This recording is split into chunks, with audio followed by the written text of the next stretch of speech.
Hey everybody, Doug here from 2 Plus Stuff, and I wanted to have a real chat just for a hot second. We're going to get into some hobby stuff.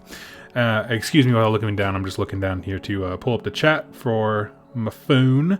But the reason I wanted to do this is because, frankly, I'm having a long week. As many of us here in the States and out in the broad are having long weeks. Let's see, hold on a sec. Oh, apparently stuff didn't change from the last time. Here, give me 1 second. I'm going to start the stream. Hey everybody, here, we'll try this again here. Doug here from 2 Plus Stuff, hanging out and doing a live stream. Now, as the case is for many of us, this last week has been very taxing. And basically, what I wanted to do here today was do a live stream to just give people a break. I have really had a lot of trouble focusing on my work to be able to make notes for videos, which of course, like, the bulk of what I do for this channel is writing out the notes. That takes the longest time, and then I can bang out videos pretty quickly. And so I just really struggled to focus lately with all the stuff going on. I do live in Seattle, Washington, which is kind of like, well, at one point it was ground zero for the United States infections of the virus going around, but it's spread everywhere now. So anyway, all I have to say, been a little bit distracted, but hey, instead of just kind of getting myself down about like, oh, I didn't produce any videos and, you know, feeling that kind of stress from that added on, I'm like, you know what? We're just going to back up. We're just going to have ourselves a good hobby night. And so I needed a break to kind of just get some hobby done and check out of the world for a little bit. And I want to invite you to do the same with me. So if you have a sec, go ahead and grab your paints and brushes. And we're going to head on down to the downward cam. And let's see here. I hope everyone is doing well, doing safe. And I'm going to tell you what you got in front of you right here. So we have my Genestealer cult again, working on these guys. I basically, you know, because they are kind of my side project, you know, just to have, you know, the occasional 40k game with. I don't really have any plans to buy anything more until I finish what I already have. And so far I've got like 1,500-ish points. Just about. The thing, here's the awkward thing, and tell me this has ever happened to you. If when you buy used models, but basically the guy I got them from did a really great job of building them in terms of mold lines and cleaning things up, and I love it. The one hiccup is that, like, he built every conceivable weapon option, used every bit from those sprues, which, like, you know, as a hobbyist, I totally get.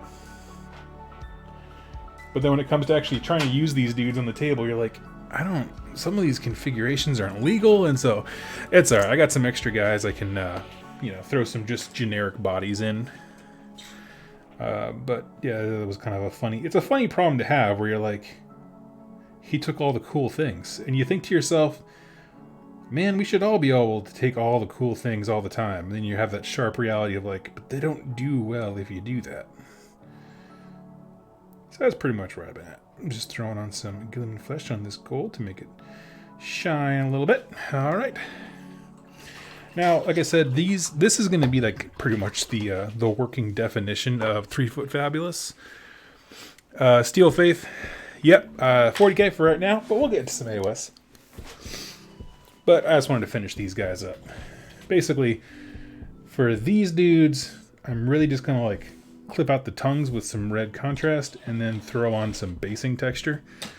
And then these guys need a little bit more work because they're all humanoid. I got to make them slightly alien-y. But that's pretty much all there is to it for these guys. Painting up the Wife's Daughters of Cain warband at the moment. Getting ready to film our Path to Glory campaign. That's awesome. Path to Glory is legit. Absolutely love it. It's a great way to not only just introduce the game to people, but get them excited about it because so many cool things can happen at such a small kind of scale. What I will say is, if you didn't catch the live stream when Jack was on, I don't have it physically with me yet because I have to go get it from him, but the Rerolling One guys found a sweet deal on a guy who was clearing out just a ton of models. He got a whole bunch of Warhammer stuff at an estate sale, and so he's selling it off. And so I picked up a Seraphon army at that point.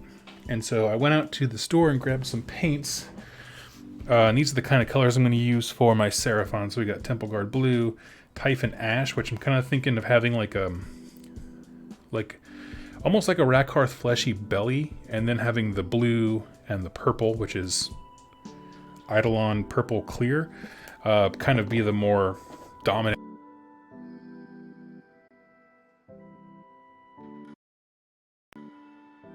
Oh, there we go. Sorry, I bumped my mic. But then having the purple be the kind of the dominant outside body. So I'm very excited about it.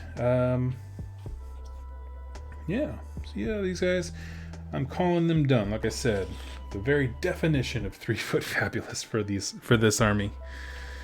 Let's see. Hoping to get a campaign going myself. Super excited about it. We'll be interested in seeing yours. Gonna have to sub to keep me in the loop. Oh, awesome. Awesome. Yeah, well, I mean, there's not a whole lot of games going on right now because no game stores will let us play there because of all the restrictions and stuff like that in the state of Washington. All the food has to be carried out and that kind of thing. You can't really be anywhere for an extended period of time. So that's a real hindrance, I guess you could say.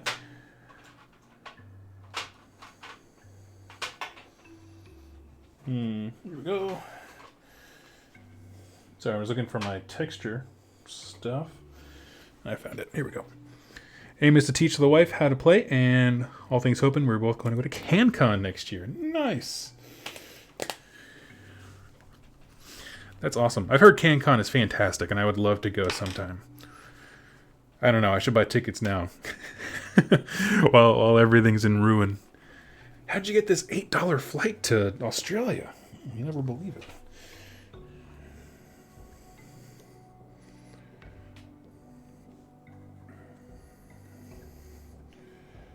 So yeah, like I said, I'm cranking these guys out very, very quickly. But so yeah, my next, I'm kind of done with the maggot kin. Like I still have them. I'm not getting rid of them. Really like the army the way it plays, but from a project perspective, like I did pretty much all the stuff that I wanted to do with that faction. Meaning I love I have enough to do a mortal list that is focused on Puscoils and a mortal list that's focused on Blight Kings. And I'm cool with that. Like, you know what I mean? I've never been a huge fan of like the demon stuff as a full army. And I have a couple to summon just to make up for some, you know, deficiencies in numbers. So I'm actually pretty satisfied with that project. So I'm kind of putting a hold on that one. And getting these guys ready so I can start playing games with my good buddy Ben. And something else I grabbed today, which, I mean, for people who are itching for me to do more AoS stuff, is going to be a bummer, but I grabbed the Khador gang for Necromunda. Because I just... Oh, he's on the wrong base. Okay, we'll do him later. Love the way they look. Love it. And we are, well, again, all things considered, me and two of my buddies are looking to do a Necromunda... I say campaign lightly. You know, the Dominion campaign is very loose sometimes, where it's more like, hey, just here's a way to keep track of your games more than it is a very intense, you know, crunchy thing. So that's kind of cool. So we'll be doing that. And the other two gangs in there are Orlok, the ones I painted on the channel for Ben. And my buddy Max is doing some sweet looking Goliath conversions. So he's doing all kinds of stuff. He probably went the most all out when it comes to like just raw conversions and work and creating themes and that kind of stuff. So yeah, it'll be my first time in a Necromunda campaign because I didn't get a chance to do the one that I was excited to do before. And it'll also be my first time arbitrating one. So... well, that'll be fun. There's plenty of tips online, though. It's kind of like DMing, if you've ever heard of that. Let's see. Hello, Doug. I don't know that language, so I can't read your name. But hello. Let's see. My two main are Stormcast and Dispossessity. Fiance has a Flesh Eater Quartz army. Sweet.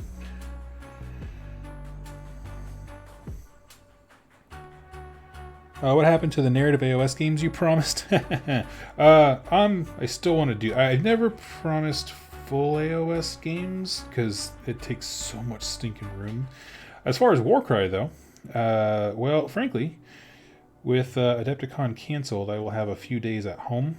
And here's the thing: is that those kinds of that kind of content, the ones that I produce anyway, where it's like, you know, there's like a narrative overlay to everything. It requires an immense amount of time. So, point being is that I now have a lot of time coming up. So I'm hoping, if everything goes according to plan, which of course nothing has in the last month of the planet Earth, to do it during the week that was supposed to be Adepticon. So I will at least have, I hope to at least do 2. You know, and I won't release them at the same time, of course, just to give myself time to edit them, but at least record 2. So that's the goal. We'll see if it happens. But I want to get my system down pat, because I want to do, honestly, I want to do narrative campaigns like that style, where it's like a heavy emphasis on storytelling for a bunch of games. I want to do it for Infinity. I want to do it for Necromunda. I want to do it for Warcry, obviously. So yeah. And then once I get a system down pat, I would love to try weird stuff, like try and, you know, Aeronautica, Imperialis, that kind of stuff, where it's like, you know, some cool things can be, some cool stories can be told, so to speak.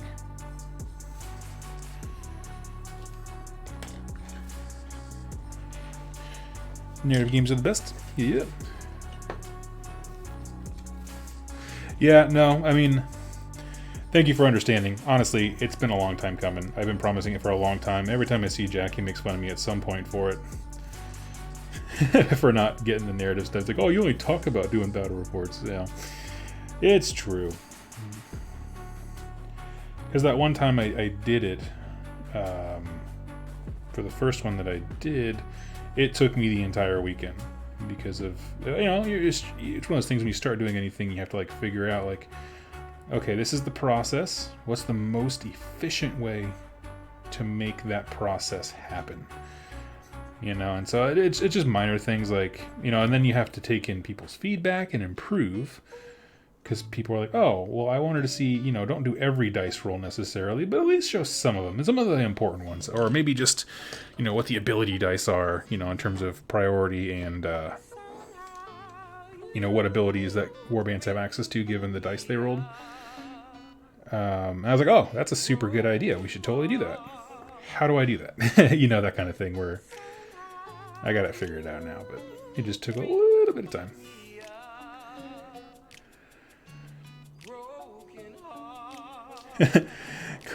Side effects, noticeable increase in hobby hang.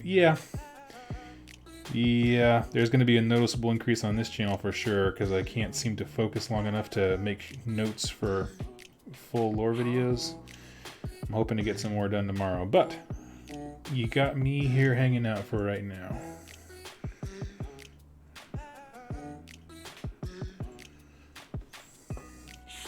It's cool, Doug. I have trouble finishing a model in a weekend.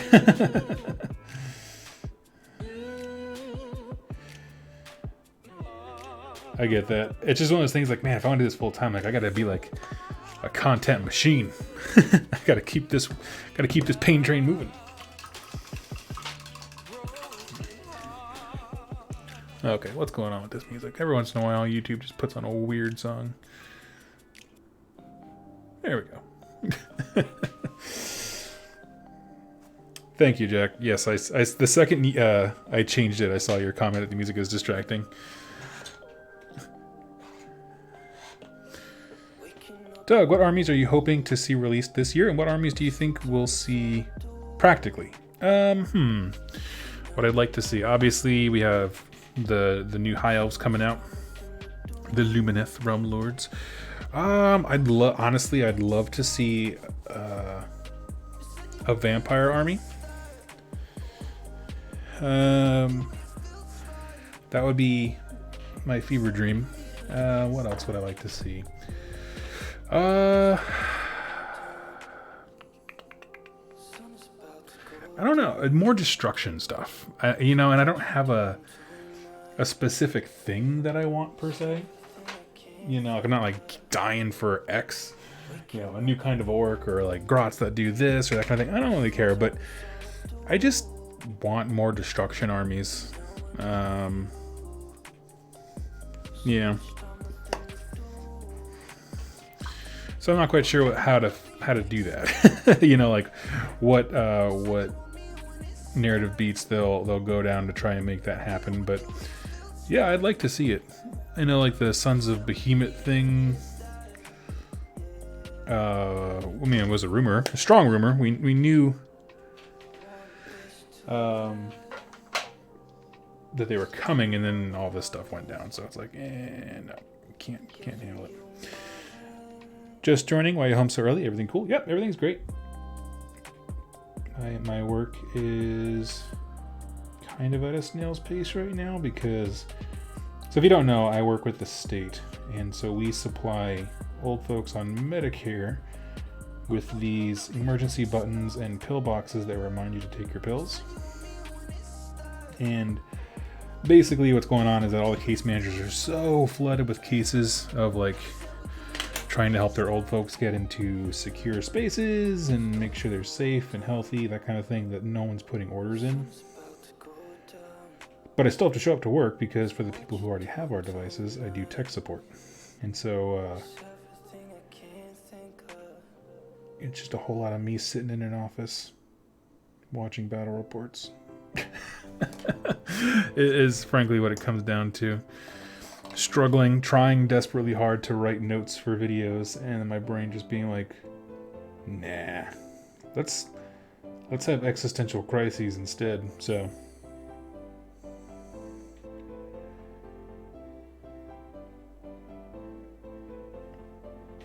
let's see. Question: what's going on with regular orcs? Iron Jaws are the elites and Bone Splitters are insane. What about regular dudes? We don't know much about regular dudes. We know they exist in small packs and tribes all around, but no, we don't really have any real descriptions of the wild orc, if you will. Which is interesting, you know, because both of those books talk about these, you know, random orc tribes that are just kind of, I guess, meandering around. I don't know. And some of them feel the call and they become Bone Splitters, and some of them, you know, see the Iron Jaws having fun and they become hard boys, but my point is they're alluded to a lot, normal orcs, but they're not really like their own thing. And so I wonder if the intent is basic orcs on their own don't make enough of a threat until they unify under these big banners. So that would be, you know, the Iron Jaws banner or the Bone Splitters banner, and that's the kind of thing maybe they're trying to go for.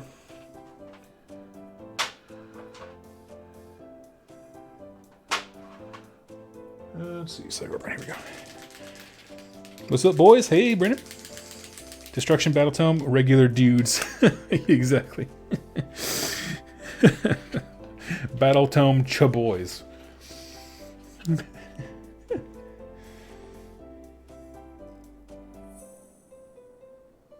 Just doing this little head strap here. I would like to see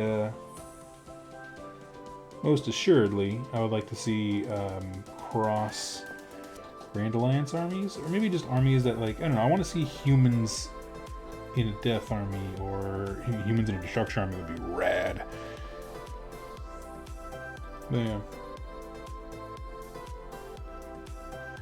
Doug, what do you think of a Knights equivalent in AoS? You mean as far as like Imperial Knights, or do you mean like Bretonnian Knights on horseback?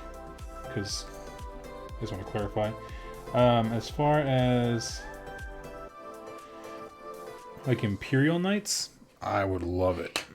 I'd love it. I'll be all about that. Just let me paint 12 models max. I think Imperial Knights, you know, if you go pure Knights in 40k, because they came out with those ones that were like half knight size, the Helverines and all that kind of stuff. I think reasonably you're fielding, I mean, the high end is like 12 models, low end is like 4, which is not smart bliss building wise because you can't cap objectives, but that kind of stuff. So I think it sounds cool. I mean, I like that stuff. That would allow for an immense amount of modeling opportunities just outside the bounds. Would be really cool. You know, if you only have like 5 dudes, you can spend some real time doing some TLC on them.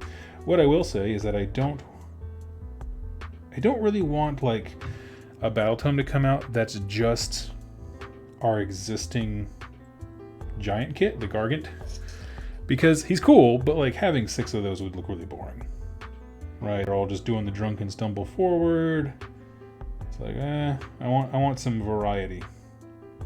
Like when they, over time, they have come out with more and more knight variants from 40k, and I think that we would need that as well.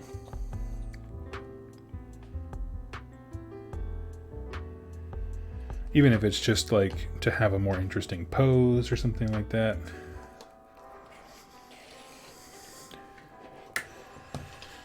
Imagine an army of gigantic dragon behemoths. Yeah, yeah.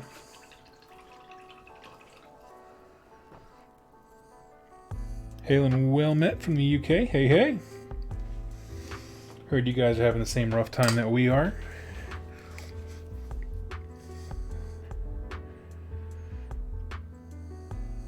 Let's see. Make sure I didn't miss anything. Karnathi. Oh yeah, Karnathi. That's a great suggestion, Cinderful. As far as like predictions for this coming year and that kind of stuff. Yeah, that's a rad one. I wanted to show off this. It is a Genestealer Cult Speedrunner. My first experiment with airbrushing, where I got him gray with the airbrush, and then just did a solid line with the reds, because the Rusted Claw, even though their outfits are orange, so you might think, oh, their scheme is orange and gray. The markings that they put on their shoulders, which these guys don't have quite yet, is a solid red line. And so I'm going to go back in and touch up all the grays and highlights and make it a more stark thing. But I'm excited. It looks way brighter on the camera than it does in real life. My goodness. It looks like... It does look like a solid red line. But yeah. I'm excited to start using the airbrush more and more. I'm kind of curious. So I know that Jack does brush on with air paints every once in a while. And I'm just really curious as to what this Eidolon Purple will do. Let's find out.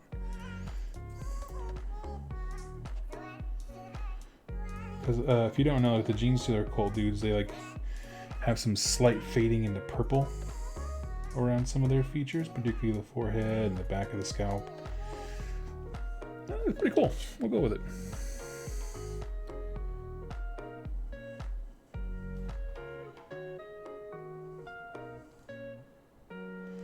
I'm a sucker for that kind of stuff. Those little details that like add just a pop of color. Let's see. Howdy. Hello, Prussian Warfare. Honestly, after Light Elves get released, let's focus on stories. New stuff should be updated. I agree. You know, a question was asked on what was it, Warhammer Weekly, I believe it was, when Wrath of the Everchosen came out, of how often should books like that, you know, we'll say campaign things that have, you know, new rules in them and that kind of stuff, how often should those come out? And my answer was like, once a month. Like, give me all of them. I just I had more fun with that book than I've had in quite a while with the AoS. Like, the main plotline is what I mean. Because, like, they had Soul Wars, which is like a super cool book, and then you got the awesome starter set to go with it. And then, like, the next chapter was Forbidden Power, which was this weird expansion thing, and it didn't really feel like it was part of the main story, but it definitely was. I don't know, the whole thing was strange. I didn't much care for that as a method of releasing plot points for the overarching story. Whereas, like, now I'm looking at some of the other stuff, I'm like, oh, you know what? That'd be pretty cool. It'd be pretty cool if there were more Wrath of the Everchosen books.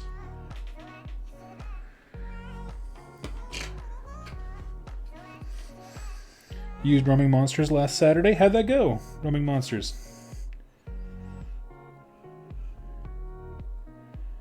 I'm curious. You hear so many people just like shy away from really cool rules like that. as long as expansions don't lose their playability over time. You know, I agree with that. What I think would maintain playability is having unique narrative style stuff. So like a unique siege thing, or that kind of stuff where it's like, not only is it the story and some rules that might get just folded into a battle tome later, so that would technically be kind of more, I guess, obsolete, as a source for those rules. But if they have cool ways of playing the game that are still applicable, even when the armies kind of move away from using the rules inside of them, I still think that's a win. Like, there are still some 40k books, like Imperial Armor stuff, you can absolutely still use the campaign system from, because it doesn't necessarily tie into the addition of the game. So I agree with you. I totally agree. I just think there's a lot of ways to do that.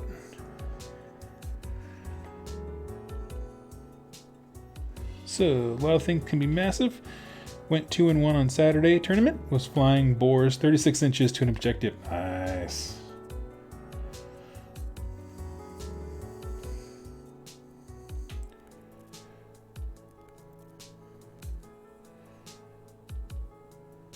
All right. Are they great? Nope. Are they done? Yes. That is how I feel about it. Let's see. Need Basilicum Gray. Yeah. Isn't Legions of Nagash due for a new book? I haven't heard of anything concrete, but then again, I'm not a rumors guy. I don't know. But, I don't know. I'm kind of torn on that one. Because part of me is like, well, I'd rather they don't release a new version and instead, like, turn all the armies inside that book into their own factions. So, like, Legions of Nagash would still be playable even if they expand. For example, like Soulblight into its own thing. We were talking about vampires earlier. So, I don't know. But I understand that the people who play Legions of Nagash really want a new book, and I respect that.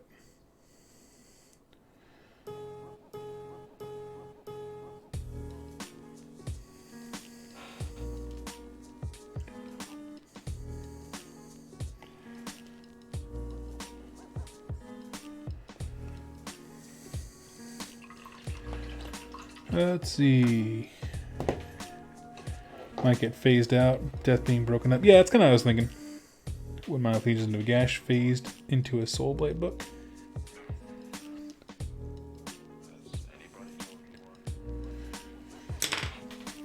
It's an interesting one. It's in a weird place. Specifically, Legions of Nagash is. But yeah, I don't know. These stinking guardsmen mortar teams, I don't like them, but they actually have a use for me, so I do feel somewhat obligated to put paint on them.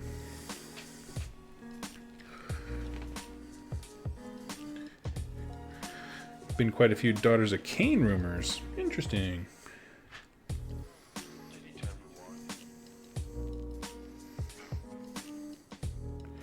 Mogwai man, Ossiarch Bone Reapers pretty much killed Legions of Nagash. Tell me why you feel that way.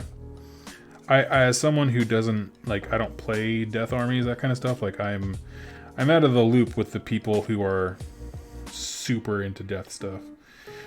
Which, interesting enough, I feel like with Order and Chaos, there's people who are like, I love and I identify with this specific faction. But then for some reason with Destruction and Death, people are just like, I just like the whole Grand Alliance. I identify with the Grand Alliance. And so they'll play, all the mixing and stuff of everything within them, which is cool. Like, I don't know why it does that, but I just find that most folks are like that. I find very few people who are like, I like Nighthaunt and nothing else. I hate skeletons, hate zombies. Just ghosts.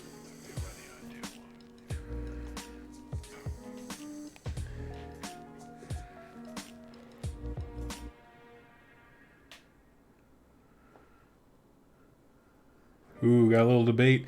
Got some counterpoint going here in the chat that I'm enjoying as far as what the effects of Ossiarch Bone Reapers are on Legions of Nagash. They are they're very different in how they do the same thing. Like very attrition heavy, that kind of stuff. I don't know. But I'm also someone who, like, most of the last battle tomes that have come out, I did all my lore stuff for the videos, and then I never really touched the rules. I gave it a casual view, but like not an in-depth look. Aside from what I did like on streams where we kind of break things down and I answer questions for people who haven't had the book yet. Like I'm not one of those people who can like look at a rule and be like, that's a good thing.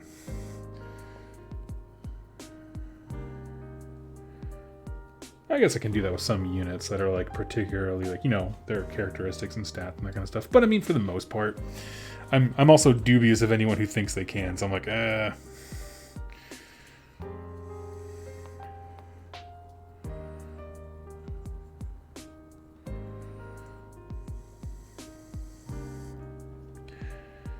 let's see. Legion asked due for an update, but that's different than one faction killing another completely.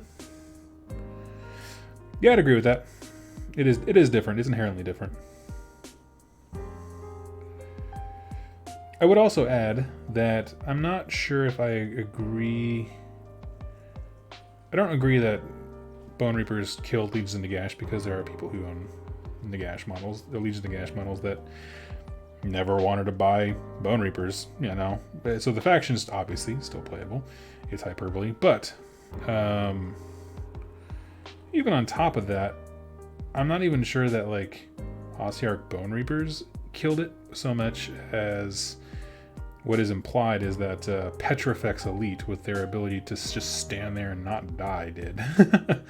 You know, because that was always the very grindy thing about Legions of Nagash, where it's like, I do feel like, especially with armies that have those very defining sub-factions, that it is very easy to feel like that is what the army is, when it's just not, you know. There's Blister skin for Flesh Eater Courts, I think is incredible. You don't see it a whole lot. Maybe more now that the other one got toned down. What is the other one? I can't think of the name of it. But the one everyone's complaining about for a while. So I think it's important to remember is that if we're talking about the army versus this one way that it could be built.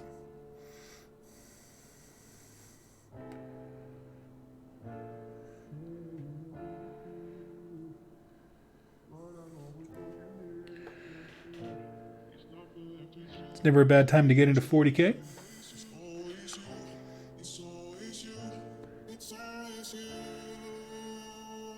Let's see. Is it a good time to... Oh, is it a good time to get started in 40K? Yeah, I mean, I am. I have no problems with it. Honestly, it's probably easier to find games in a lot of areas than for AoS, which is a shame. I guess it kind of just depends. Like, I'm doing this because I have a very specific friend who plays 40K stuff, and Ben is awesome because he'll do things because they sound cool, right? And that's my favorite thing, is like, let's you know, maybe it is not optimal to have my leader run in and punch your leader in the face because he'll lose, but it sounds awesome, and that's the kind of stuff that got you excited about wargaming when you were a kid. So it's like, you know, finding people like that, whereas most of the folks in my area are very competitive. I've always had a better time finding games that I enjoy if I specifically play games that not shoo away competitive folks, but like, you know, there's an understanding that like, this is a wacky game. You know what I mean? Like, I've never had a bad game of Necromunda where I felt like someone was power gaming, because it's a wacky storytelling game. That's what the whole thing is. Same goes for Blood Bowl, because I tried Blood Bowl a few times, like a few years back. I'm slowly dipping my toe back in with an online season, a campaign. I don't know what to call it, but yeah. So, more time never took it off here, but, or at least, you know, since it's been discontinued that I know of, since I've been living out here. But that's another one where it's like, okay, this is so clearly a narrative game that everyone who's like trying to power game is like, just take a beat. Just think about what you're doing. Trying to put that square peg in a round hole.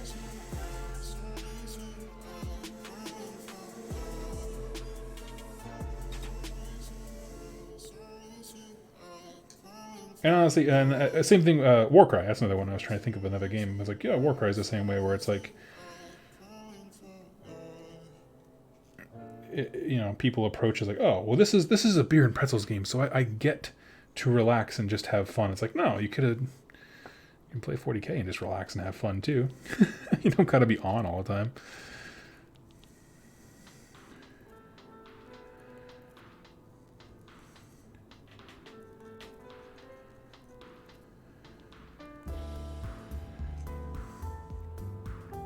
Let's see, most units in Legion to Gash aren't even used. Well, I mean, that's true of a lot of battle tomes, though. It's true of Skaven, it's true of Cities of Sigmar. How many units that are not used is I don't think a marker for anything.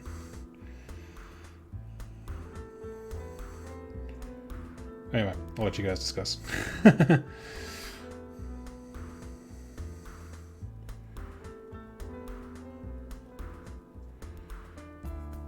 Come to think of it, most of I know Deepkin isn't used too, and that's like a super small book. People are like, eel life is what it's all about. I'm like, oh, okay. Use Namarti look pretty cool. I do know folks that use them in Namarti. The predominant thing is eels.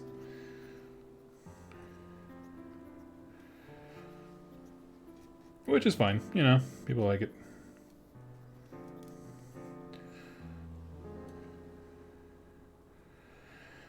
Let's see. I only like Flesh Eater Courts. Oh, for like liking only a single death army? Okay. That's rad.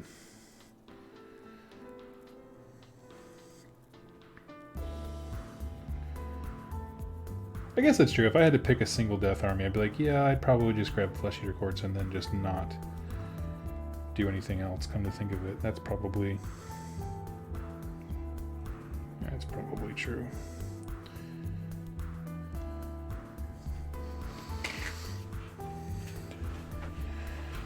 Like mod tribes, I think ogre players wish it was war clans. That's I think that is probably a fair assessment. There's a lot of folks when that book came out that compared it to war clans, and I don't know. They're very different, obviously. And I don't know if I would want battle tomes to feel very similar to one another. I want everyone to feel like different and special and cool. But, you know, part of the thing is that when someone says, like, I wish it was more like Iron Jaws or War Clans, whatever it's called, you know, that statement is simple, but it represents a lot of different things. Like, do you mean in terms of, like, model efficiency or the way the lore is presented? Like, there's a lot of stuff when you say you like one book over another that it gets very hard to quantify and please. You know, that's the thing is you just cannot please everybody else. In a chat today where, you know, a gentleman had a battalion that he really liked from the previous Seraphon book, and it involved a lot of Temple Guard, and it wasn't in the current one, so he's like, I'm done, I'm gonna get rid of the army. And I was like, oh, that's just, he just liked that one specific thing. I was like, that's fine, to each their own, but, you know, he wasn't like salty at all. He was cool. But this goes to show, like, you know, you can't make everybody happy. It just is what it is.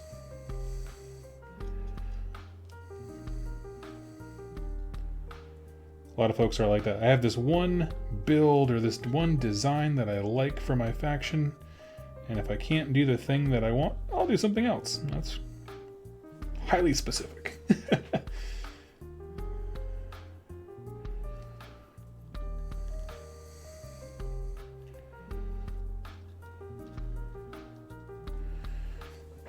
Let's see, you guys still debating Legions of Nagash in the chat there? That's just fine. I will let you. I will leave you to it because I don't have a dog in that fight.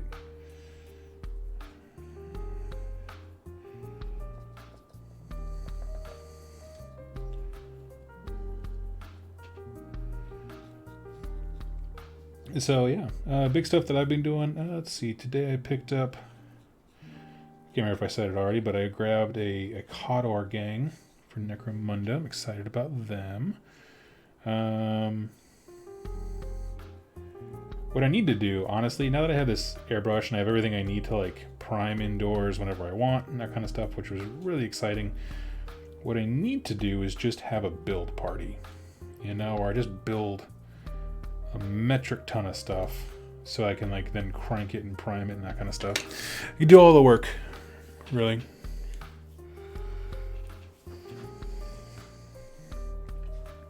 Question, speaking of 40k, I'm not personally into the game, but that Gazgul model is hella tempting. Thoughts? Oh, he's an incredible model. Incredible. I'm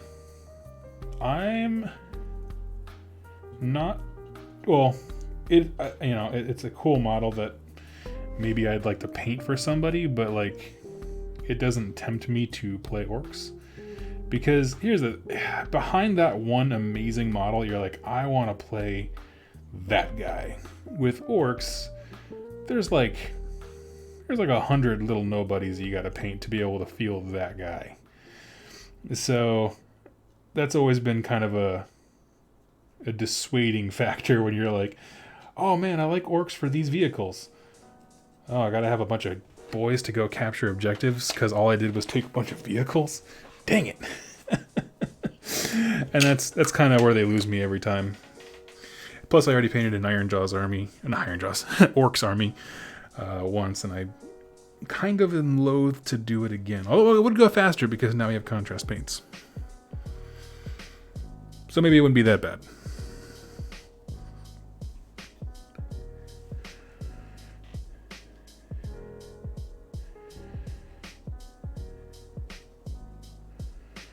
Still think Orc War Clans is the best battle tome. Every allegiance and subfaction is compelling. You know, I agree with your statement about all the things being compelling in it.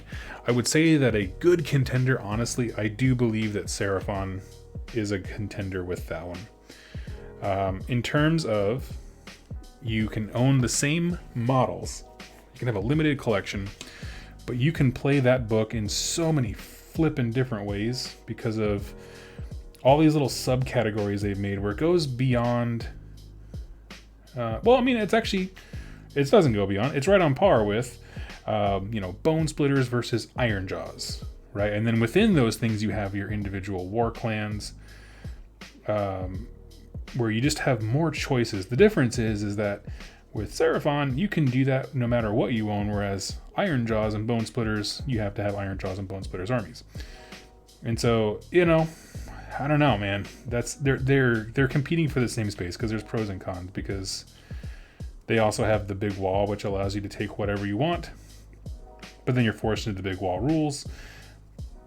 But so I mean, there's pros and cons. But like, I think those two books, they do the same thing in terms of letting you play whatever you want, but they do it in very different ways, and I think it's really cool.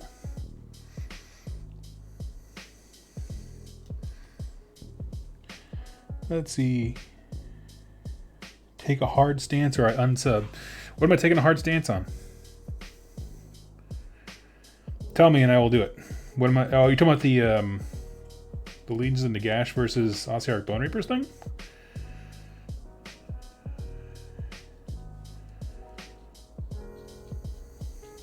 Or the Seraphon versus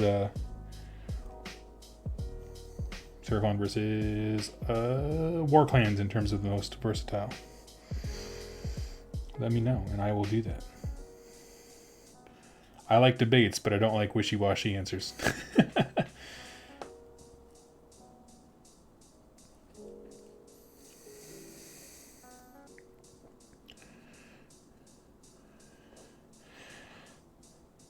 Cities has got to be the best book for the same models, different styles.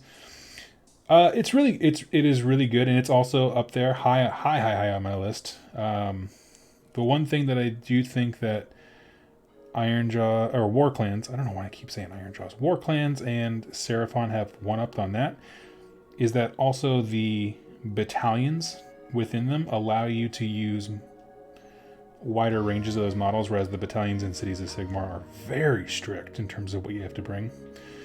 And of course, like I'm saying that because like obviously the battalions are very specific, are a very specific thing to harp on. It's just all three of those books are competing for that same space of like top versatile book.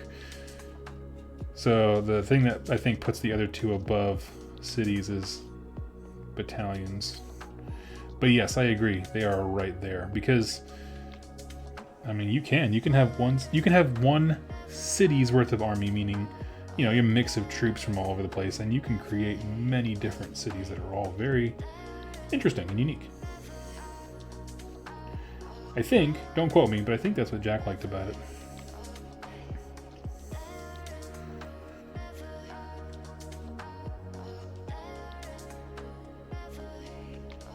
They don't win tournaments because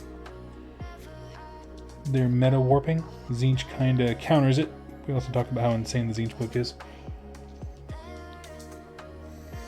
You know, honestly, I'm just gonna say this. I don't really want to talk about how insane books are.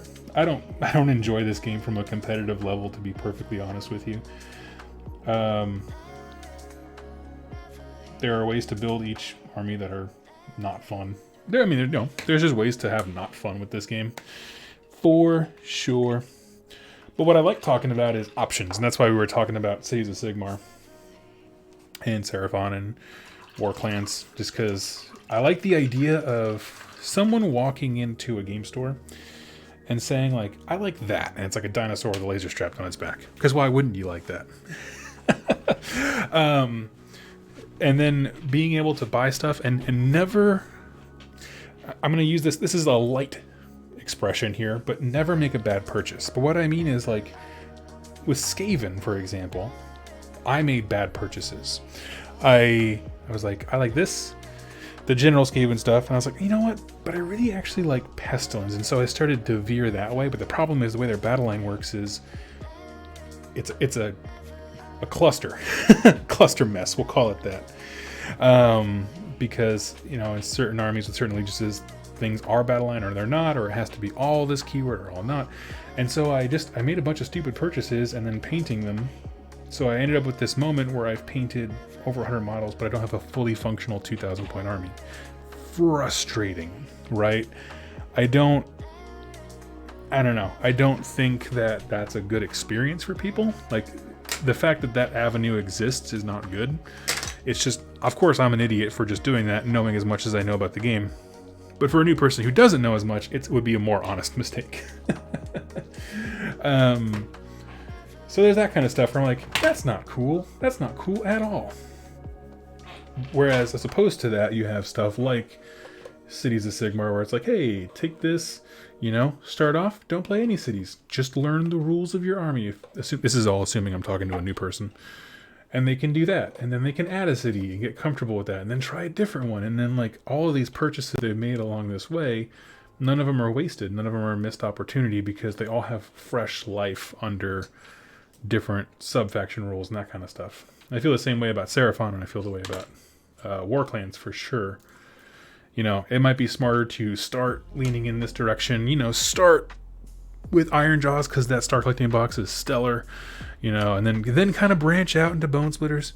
That's cool, but then, like, you know, I don't feel like there's any point where you just made a bad idea. This is a bad purchase. So yeah, isn't that just a problem if you're running matched play? Yes. However, what I will say is my preferred game style is narrative scenarios, and you know, you and your opponent trying to create cool thematic things happening, like a narrative style, but using matched play points. Always been my favorite way to play. Yeah, Cinderfall Gaming, honestly, most gamers are played in match play format, whether narrative or otherwise. And when I say match play, I don't mean like two equal forces. Like, I'm happy, it'd be really cool to do like a siege thing where the defender has like 500, even 1,000 points less than the attacker, and you can use points as a language to tell that kind of story.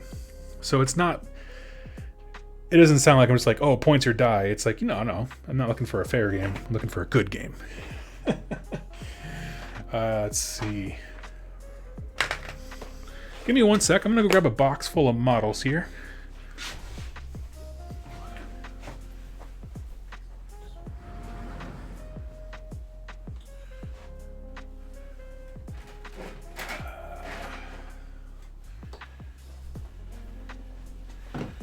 We're gonna do some building.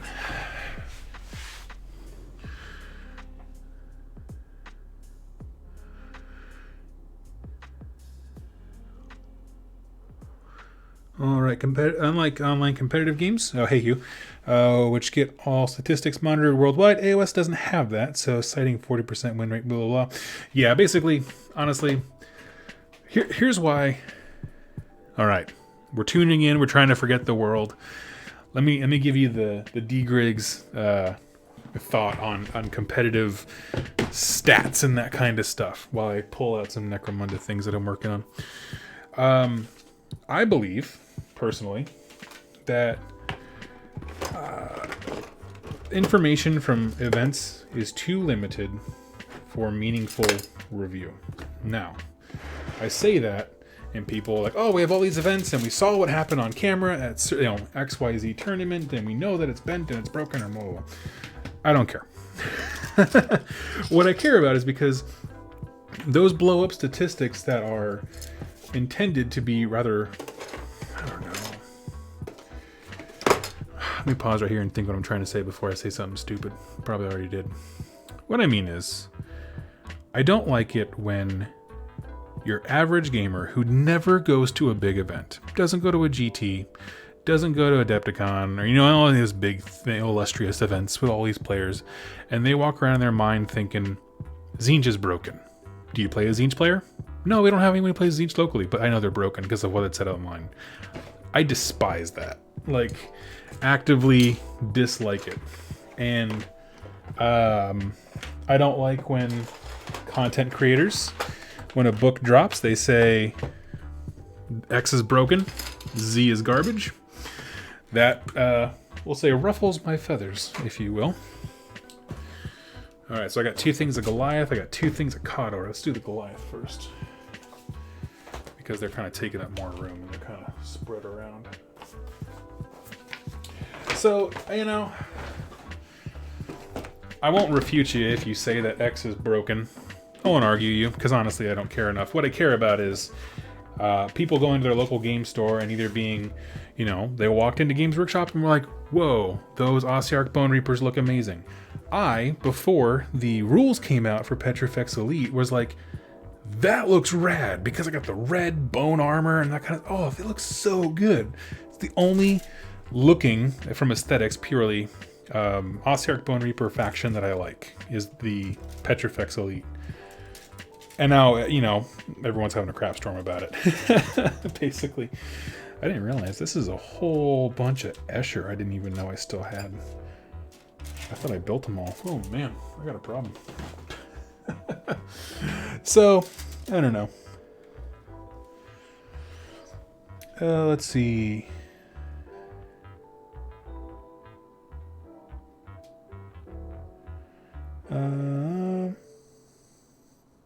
I'm sorry, I don't know how to pronounce your name, but as a Zinj player, they are only broken in maxed out list. Well, exactly, and that's what I mean. Where, for example, I'll give you a real world example from me that happened to my life. I go to an event, the last event that I went to over in Bremerton, Washington, and I played against Slaanesh. And then I played against Beastclaw Raiders. It was the weekend where that book had just dropped. And I play against these 2 factions, and I crush the Slaanesh player. And the Beastclaw Raider player crushes me. And of course, that was the same weekend where people were like, oh, Ma Tribes is garbage, and then we're still on the Slaanesh hate train because they're so good. But exactly what, I'm sorry, I'm going to try to say your name, I'm not going to butcher, is it Chalfie? Pointed out that, just saying a faction doesn't mean anything. Like, he had a bad Slanesh list, and the guy who was running Bone... I don't know why I keep saying Ossiarch Bone Reapers, but Beastclaw Raiders, he had a terribly good list. It was maxed out to the 9s. It was all over the place. That's weird. I thought I had 2 boxes of Goliath instead of just 1. That's a bummer. I kind of wanted to build a whole gang. But yeah, so it's just kind of all over the place. 6 Frost Lords, 2k points.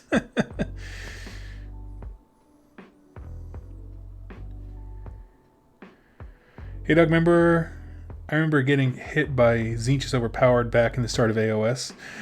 Purely from the previous edition. Yep. Oh, thank you. Yeah, no, it's terrible. It's terrible to hear, because of the way that we communicate online. It's easy for people to think of your opposing player who walks up to the table with Tzeentch or with Bone Reapers or insert whatever we're mad about this week, and think they just want to win, and that's just not fair, and it's generally not true. I find most folks, they just want to have fun. And I don't know. Yeah, I think it's just an overreaction to stuff. So that's my high hill. My high horse is stop worrying about what the internet says about your hobby and just have fun. If it says it's broken and your buddy plays that army, you can just ask him not to do stuff. I mean, you can. Or you can just say, I'm not going to play against you. Which is, honestly, in such a social culture that we live in, saying, I don't want to play a game with you because of XYZ and the way that you have fun is far more, I don't want to say hurtful, but impactful than not. So, yeah. Anyway, I'm going to build these guys up. Let's get some Horby supplies. Clippers. We got knives. We got this stuff. Where do you put stuff?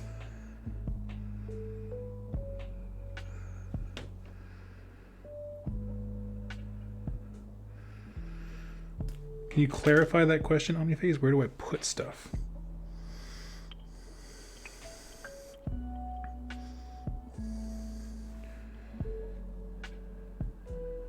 Cool. Alright, so we are cocked, locked, and ready to rock.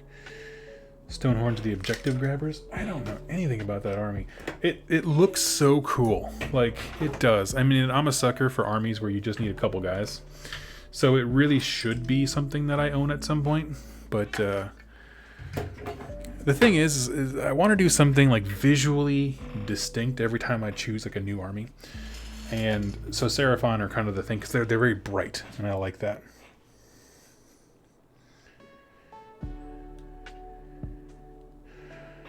What about the folks who converted entire units of Icon Baron to Marty before the errata? You know what I say to that? I say sucks to suck. It just you can do with that however you want, but I mean, if you're like taking advantage of that kind of stuff, to me, there's a far cry from people who did that, right? Oh, it says here there's a loophole where I can take a bunch of Icon Bears and they're amazing, and and built in, converted in kit bash and all this kind of stuff, whatever, who went through that much work just to do something that was kind of clearly a loophole. On the other end of the spectrum of people who've had things taken away that I do feel bad for is like, remember when the Corn book came out and on Warhammer TV they said it was like the Bloods, what are they? The Wrathmongers do affect skull cannons. And so people were like, oh my god, I love skull cannons. Like, I've always wanted to use this model. And they went and bought a bunch of them because they saw it right there on Warhammer TV. And then it came out that that's not true. And people were disappointed. Like, that seems reasonable because Games Workshop, said the thing. And it seemed reasonable. It doesn't seem unreasonable to have skull cannons that shoot like that. I think those two things are very different in how they weigh to me.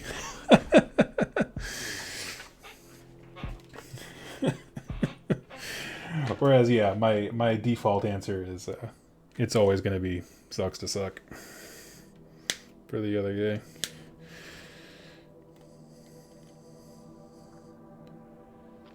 Jordan Fisher, I just want to say thanks for doing these chats. They're super relaxing, and I've been able to make a big dent in my Phoenix Guard unit. Sweet, that's a great choice.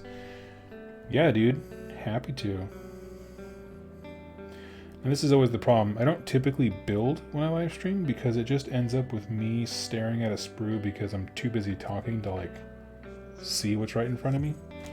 So for example, like right now I'm looking for part number 57. No idea where it is. Let's see. Because they didn't do a really like a kind job of putting things on this sprue in any kind of numerical order. Rude. Yeah, nope. Already used that one apparently. Let's see.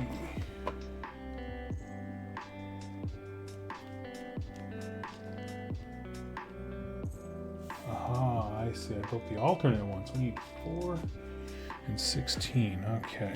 So yeah, if you haven't built these kits from specifically, I think they came with the original, well, the 2018 Necromunda starter.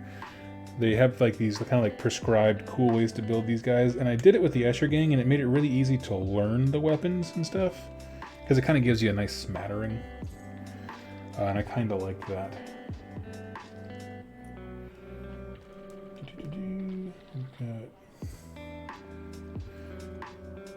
And I'm into that. I'm into like, you know, building. I built with my Escher, I built one the way they described.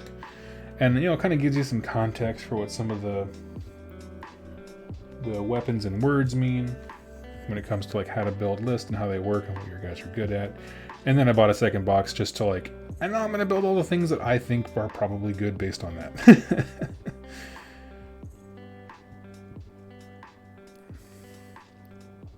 $56, there we go.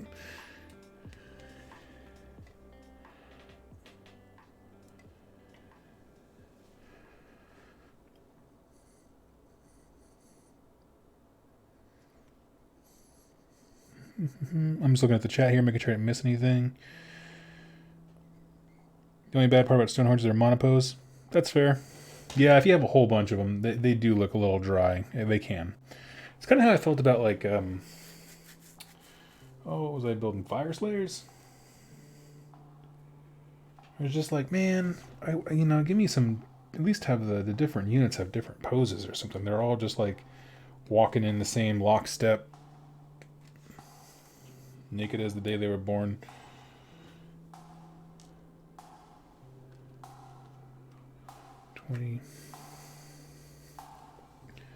So we're gonna make. So right now we're making Splitter Korg, is his name, which just sounds like pure testosterone.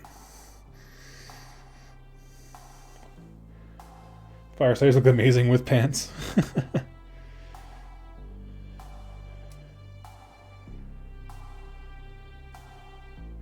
You got a couple 40 Hearthguard Berserkers, they all look the same. Yep. And that's, I don't know. I think maybe, let me think about this out loud, so don't hold me to it, but maybe, tell me your thoughts. It seems like a compounded problem because there's so few unit options. Like there's just literally the number of units in that book is more limited than, say, obviously like Cities of Sigmar or something like that. And so maybe the fact that those units look similar is just much more pronounced. Maybe? I don't know. I'm trying to think. I mean, it's just straight up. This is a lot alike. There's not really a way around that one.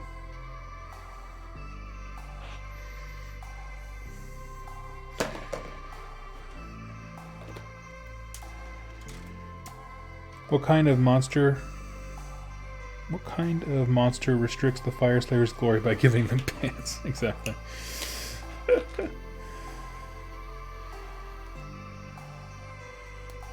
Got a dingle, you got a dongle. I'm looking at Way Watchers and saying to myself, hey, Kings of War exists as an excuse to buy them. There you go. We do have a Kings of War group locally. I should go check them out. It's just, you know, Kings of War intrigues me because I don't really care for rank and flank style games. The difference is with Mantic's rules approach to Kings of War that I do like is basically the way they do it. If you don't know, say you're representing a unit of like 40 dudes. I believe, correct me if I'm wrong, I think you have to have like 51% of the models on the base. So what that means, at least it used to mean, maybe in a previous edition, if you have a block of 40 dudes and you have 21 actual models on there, you're good to go, because the base size is what matters. And in that game, like, units are at full strength until they're dead, which makes it really simple. You're not removing models. So when you put those things together, what that leads to is people making these incredible dioramas where models that looked very static in rank and flank in fantasy battles, you can add life to them. You know, they can be lunging and leaping forward and all that kind of stuff. And that block, that diorama you made, just represents 40 dudes. It doesn't have to be 40 specific models. And I think that was honestly a genius approach to the whole thing. Because it's like, oh, you know what? Like, we'll reduce the barrier to entry by literally how many things you have to buy. But then also just allow you to really jump in that hobby space.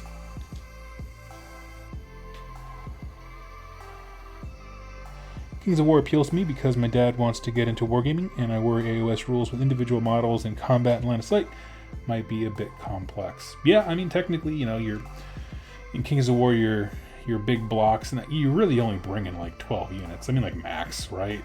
I don't know how. I mean, I was into it for a hot second and grabbed the rule book like a couple years ago, 3-4 years ago, something like that. It was not long after AoS launched. I was looking around at it, just kind of curious. Mainly because a lot of the local guys were like, we're going to rage quit AoS and go over to something else.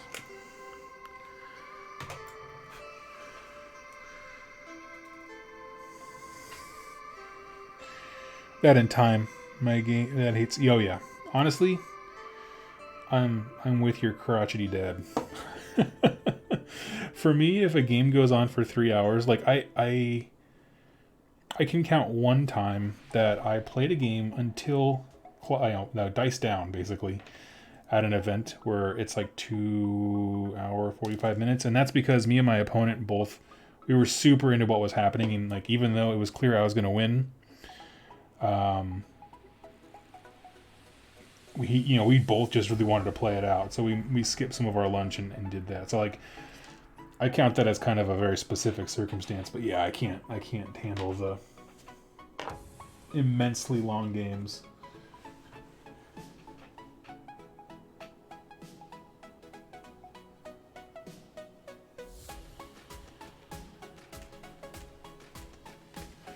Alright, this, put that over there.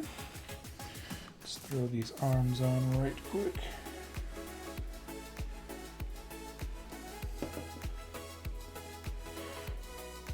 King's War is fine, but it gets boring real quick. Why do you say that? In terms of like, you're not a fan of like, because I mean the core game mechanic is it's all in the movement phase, right? Because you have to be able to hit people on their flanks and that kind of stuff. You know what thing I do wish I miss though from Fantasy Battles? It's the only thing that I wouldn't mind seeing returning, and it is an AoS in a limited capacity, and that is having heroes attached to units. I like that stuff. I like entourages. That's why I do like the Cities of Sigmar thing, where, you know, they have like their elite guard, if you will. I'm a sucker for that. I don't know why. It just has always been a thing that I like. And we get that in a little bit. So obviously I just said Cities of Sigmar does it, but you know, then you have your stuff like a lot of the Underworld's warbands. You get your your named hero, and then their entourage, whoever can sometimes take wounds for them. I'm into that. Let's see. We're gonna build Senior Skullshank.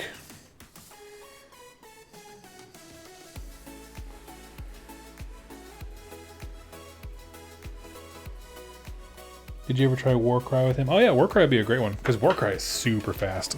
It takes longer to build the dang board than it does to actually play the game. That's kind of how, so this last weekend, on Saturday, I met up with my buddy Ben, the one I did the Orlocks for. This is actually when I handed him off to him. And we played some kill team.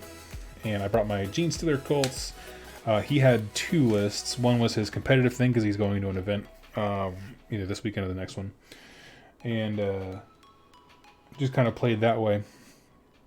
And the first one, because he had a tuned list, and it was my first time running the Genestealer, he just crushed me. I mean, there was not even a contest. But after that, we had a fun game, and I was just like, man, once you know what you're doing, you just, like, I don't know. It's so crazy how, with these skirmish games, they've made them so compact that once you know what you're doing, they just breeze through, and it takes longer to set up the darn table, like I said.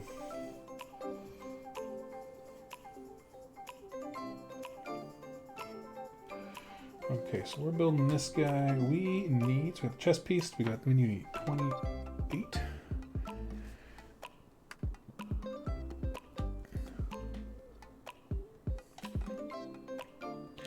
I'll play Kill Team with him, probably. He loves 80s sci-fi movies, so it's a lot of small gunfights. Yeah. Yep. That's a great one. If he gets the itch for it and really likes it, introduce him to Necromunda. That's not super fast. Oh, actually, I don't know. I think Necromunda can be pretty fast. It's if you do campaigns where things slow way down. Because then you have to do like post-battle sequence and that kind of stuff. But the actual games of Necromunda I've played have been fairly quick. And part of it is because I think things die quicker in Necromunda than they do in Kill Team. And the reason I find that is because, like, in Necromunda, there's positive modifiers to stuff, and I've always liked that. You know, like your shotgun that's in close range gets pluses to hit, whereas in Kill Team, everything is just negatives. There's a lot of your specialists can get positives, but the most part of modifiers are taking things away instead of adding them in. And I actually asked some of the guys when I was at Nova why they did that. I was like, so you were on the play test team for Kill Team? Like, oh yeah, I was. Like, how come there's no positive modifiers? And they basically just really struggled to find a way to make it not even balanced, but just kind of function in such a tight space. But yeah, I thought that was interesting, but it does get kind of lame when you're like 2 rounds in and you're like, wow, we're all just fishing for 6s. The guy who's better at fishing for 6s is gonna win. How lame.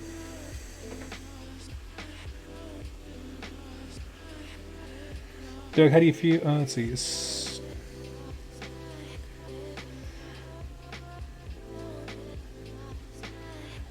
Steel Faith, Doug, how do you feel about doing 1,000-point narrative battles and do a series of skirmish scenarios?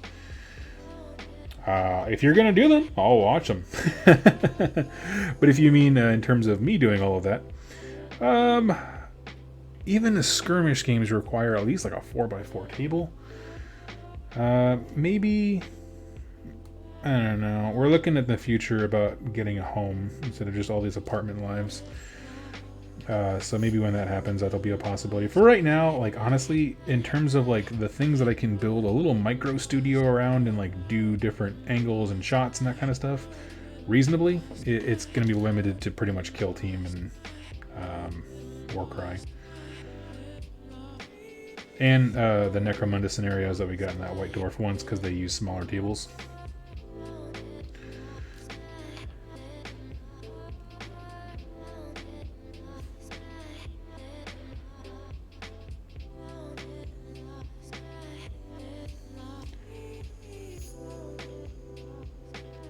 Steel Faith, I know you were talking about me. But it's one of those things, like it is easy to say, hey, why don't you try doing these kind of battle reports? And it's easier to say it than it is to do it. So kind of where like, well, the thing that you said represents an immense amount of work. Plus, why would I do it for my channel? Let's go hang out with the guys at Rerolling Ones. They let them spend all the money on that equipment. Let them buy all the shiny toys. I just show up, I shake some hands, I kiss some babies, I make my appearance. People are like, oh my god, it's Doug, I love Doug. And then I just walk away. It's like, hey, you know what? Life of a rock star.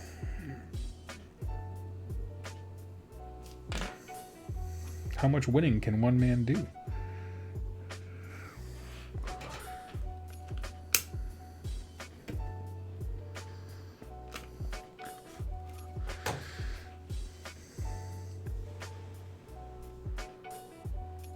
Those two battle ports.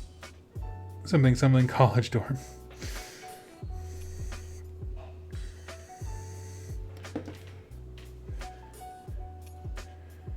Path of Glory can be a good way to get into the game. Oh yeah. Love Path of Glory.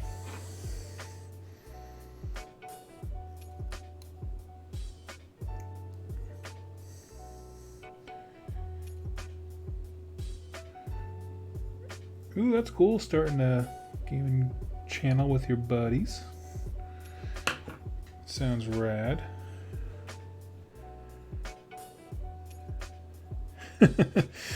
Hey, it's Doug stopping before he kisses a baby. It's 2020. Time for a respectful head nod instead. Yeah, pretty much.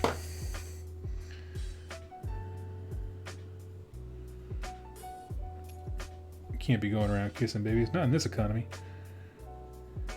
You'd be done.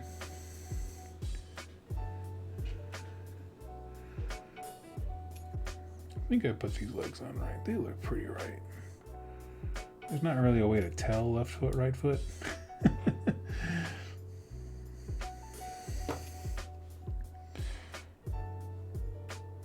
Would love to play with you in Rerolling Ones at some point. Yeah, well, normally I'd say come on up to Seattle, but I'm going to go ahead and say, for the love of God, don't come up to Seattle right now.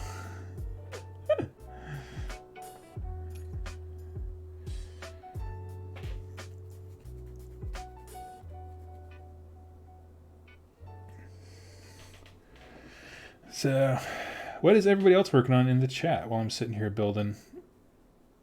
I said it before, I don't typically like building on stream just because it requires a little bit more focus. So you don't slice your hand open or anything dumb like that.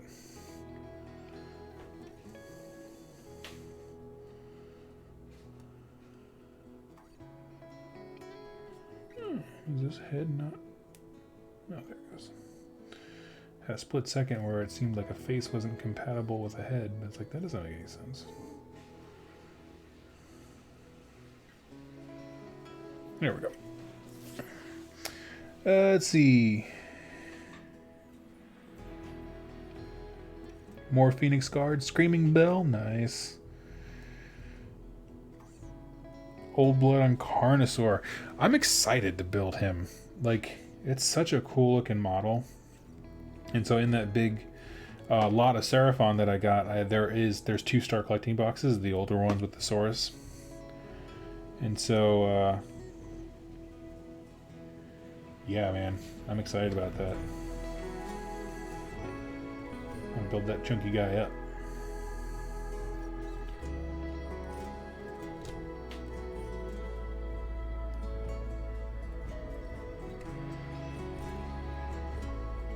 Savage Orcs, nice. Jane Czar for 40k.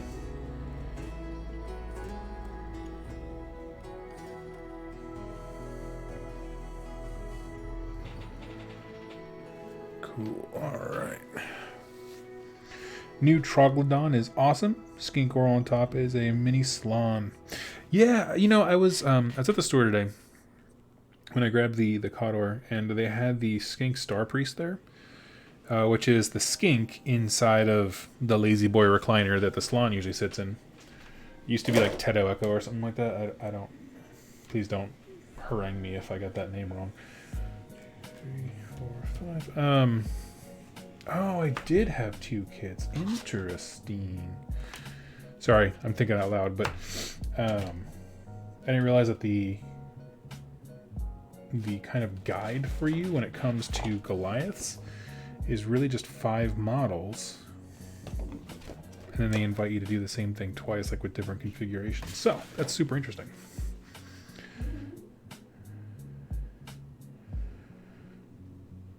I thought quarantine would be a good chance to paint on my Dwarden, but then actually got coronavirus and don't feel like painting at all. Oh man, I'm sorry to hear that. I am so sorry to hear that. I understand. Just the lack of motivation and energy when you're like, frick. Just takes the wind out of you. I completely understand.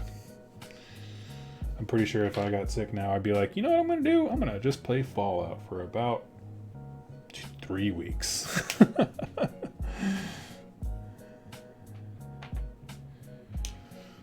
We'll see. My manager at work took the day off because she wasn't feeling well. So it's one of those weird things when your buddy gets sick and you're just like, how concerned should I be?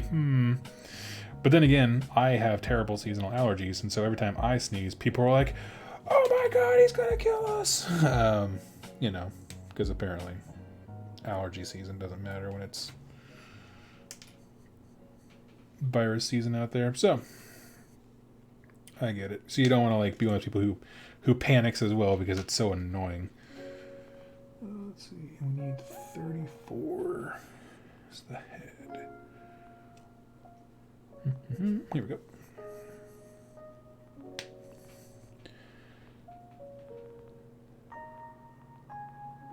I've seen Outbreak 8 times. So I'm feeling, yeah, exactly.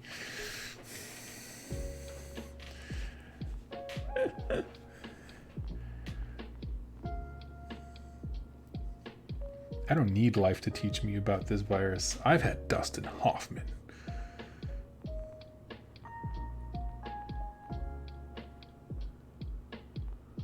Life's real teacher.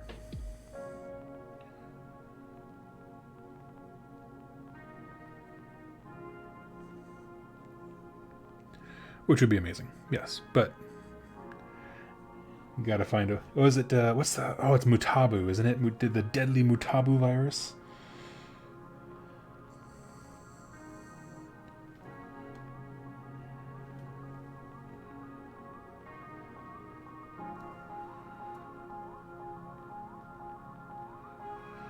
I'm trying to remember the name of the disease from that movie. I remember the monkey, but I might be confusing that with, is it Dead Alive? Where the monkey scratches somebody and that's how the zombie infection starts? I can't remember. Those are some weird lines that are crossing in my brain right now. Let's see. I want to build the guy with the revolver shotgun. This is why I like Necromunda. It's just... I don't like how serious 40k has gotten. So intense and dark, and like this guy has a revolver shotgun, which is the coolest thing. Like, I like the wackiness.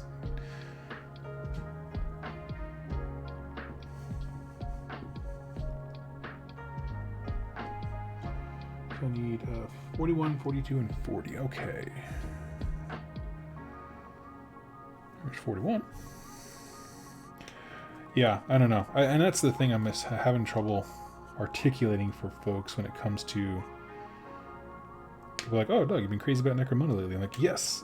Have you played many games? No, not really. Why are you so happy about it then? It's like, because it's so ridiculous. It's the most ridiculous thing.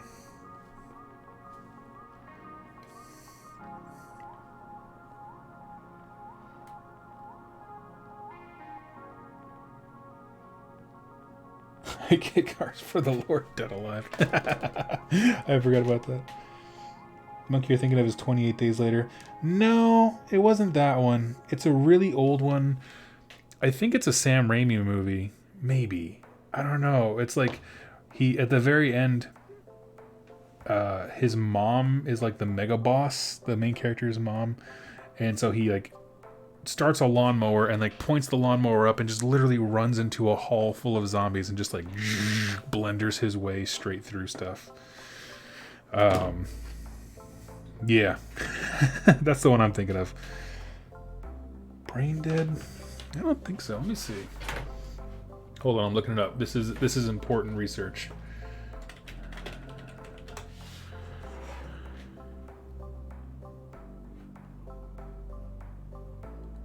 You know what? You are correct. Brain Dead. It's so weird because Brain Dead and Dead Alive, like when I typed in Dead Alive, a bunch of stuff for Brain Dead also came in. So did they like rename it at some point or something? Am I just losing my mind?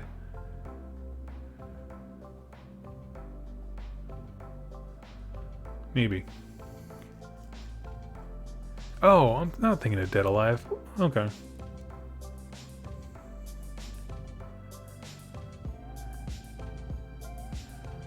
It's one of those two. So I'm reading the Peter Jackson's Dead Alive. Yeah, I'm right. It is Dead Alive. Dead Alive, 1992. Brain Dead, aka Dead Alive, is the best splatter comedy money can buy. So it looks like... Ah, okay, okay.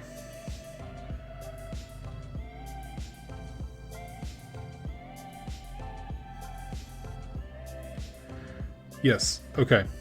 So Brain Dead and Dead Alive are the same movie, both by Peter Jackson, but they call them things different in different locales. So we're talking about the same thing. We're having a heated agreement.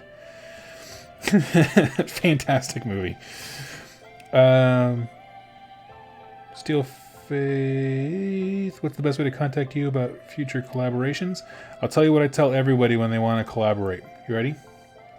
Do 10 of whatever you want to do, and then reach out to me on my email that's on my contact page on YouTube. If you go to like the About Me section, I have my email there. Reach out to me. But I always say do 10 of something for people because, quite frankly, most people never do it. People, folks have these grand ideas for channels, and then when they're like, oh, this is like work, they just like stop after like 2 or 3. And it could be lore videos, could be battle reports, could be anything. It doesn't really matter to me. Most folks, they lose interest. Or they're like, how come I don't have 10,000 subscribers immediately? It's like, well, because no one knows who you are. You're not special. You have to stick with it. Become special. That's an encouragement. Like one of my favorite channels right now is Dice Chatter. I've had him on when we were talking Warcry. And yeah, and you know, that's what he does. He plays the game. He's consistently uploading and works hard at it. And he's an awesome person. That's why I was like, yes, I would love to have you on the channel.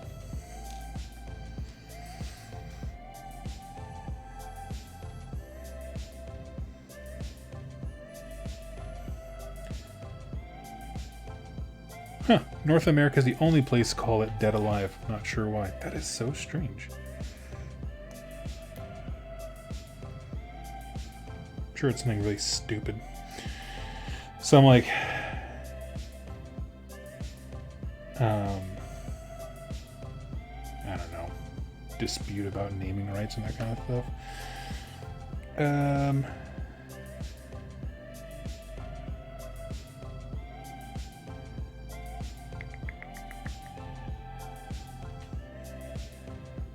I already have, but it was the Steel Faith mod for TWW. I don't know what that means. Oh, you mean for Total War Warhammer? Oh, no. Well, I mean, it depends what we want to do. I don't know anything about Total War Warhammer. I play it every once in a while, but like any like input that I have is pretty useless, to be honest. Because I don't know the old world lore or anything like that. If you want to do Total War stuff, I would definitely point you towards Lore Master Sotek. He is very knowledgeable about all that. Whereas I'm over here like, I think that the High Elves lived in Britain, and everyone's like, no, it's like Atlantis, dude.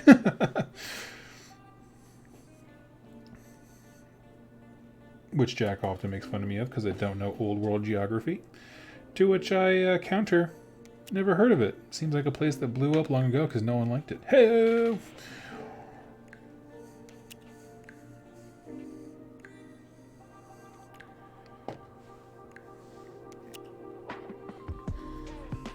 Who's in contact with him before? Good guy. Hey, he's a cool guy.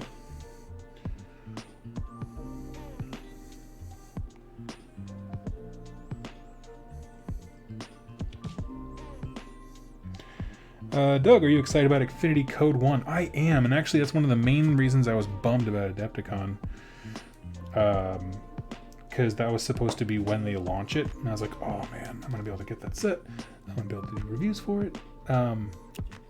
Like I like the game Infinity, but I've kind of been sort of holding off, I mean, to do a ton of coverage about, like, you know, playing it and collecting it and that kind of stuff, because I knew that a new edition was coming, and from the stuff that they've said kind of in their communications with the fan base is just really addressing some of the rules bloat and complexity in the game, which is a huge deal, because even just me just trying to learn it, like, you can, it's one of those things where, like, you look at the rules, right, and they have rules to do just about every cool thing under the sun. It's like all these crazy sci-fi abilities and effects and weapons and really neat stuff. But the way that they share those rules in terms of, like, wording and that kind of stuff, really clunky and awkward. And so it's a lot to take in as a new person. So I'm excited for kind of what they'll do to change that.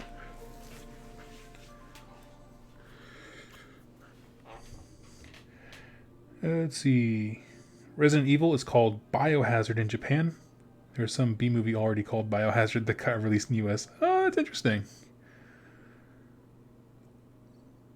I don't know if I would have liked it being called Biohazard though, because, like, I remember, like, the defining sound of my childhood was boom, Resident Evil. My brother and I played so frickin' much of that game. Cold Shoulder. Hi. Oh, I haven't seen Cold Shoulder in the chat in a while. Hey. Let's see. Pacific Park Games. At 2+ Stuff. I'm new to wargaming. How should I start? Well, wargaming is an entire genre. So I would say pick a game to start.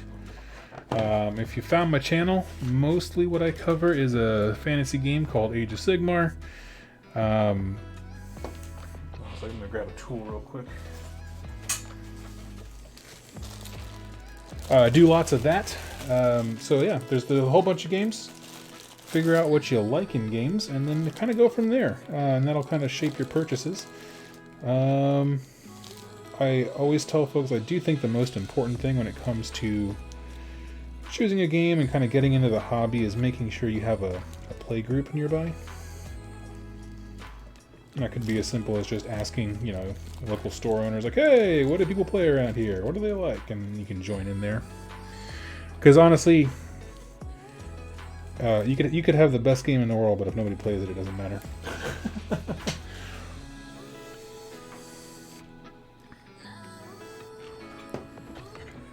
So yeah, I would say decide on a game first, and that would kind of decide the course of things.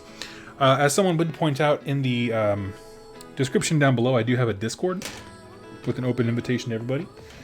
And if you just hop in there, there's stuff for all GW games, as well as a couple sections for, like, other games, where people just chat about whatever sounds cool to them.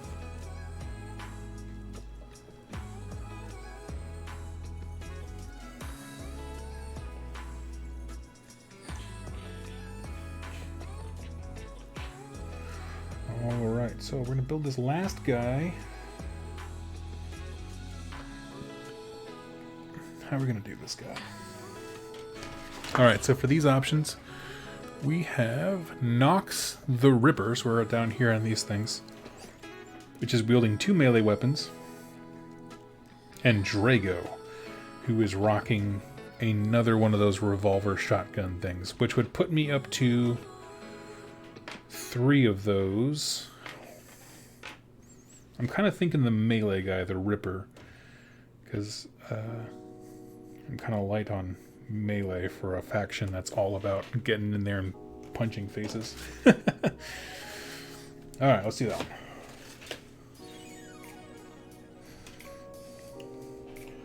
So we need 14 for the body plate. But yes, welcome to the hobby, Pacific Park Games. Everyone's super nice. It's the perfect time to get into it because darn near most of the world is in quarantine, and this is a hobby you can do by yourself in the privacy of your own home. And there's just something to be said for that in these trying times.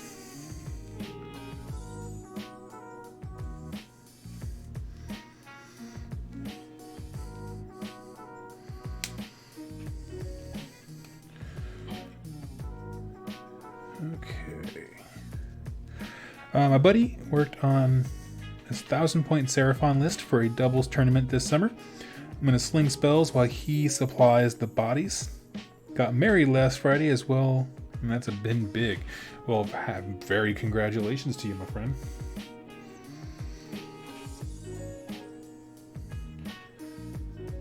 Being married is my favorite thing. Best decision ever. My wife's incredible. Let's see, so we need this. And you know I mean it because she's not even listening. Let's see, 44. I hate when there's just a tiny little arm bit. Like this is the shoulder, but it's not the whole arm. It's just the shoulder. There we go. And 17 with the big axe. There we go.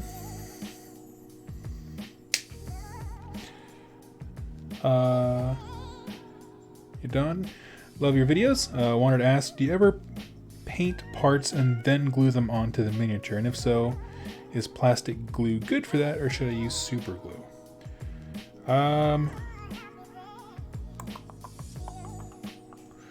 So do I ever paint things and then put them on? So to answer your question straight up, no, I typically don't. Do much better painters than me do that? Yes. How they do it, I don't know. For all of your painting questions, I always point people towards Vince Ventrella. He also hosts Warhammer Weekly. He has a series called Hobby Cheating, and I think it's Saturday or Sunday, he does like a live show about like hobby Q&A, where you can just go in and ask any question. He's like a prolific artist, an incredibly awesome person, but then also just great hobbyist. So thought you meant married your buddy for a second.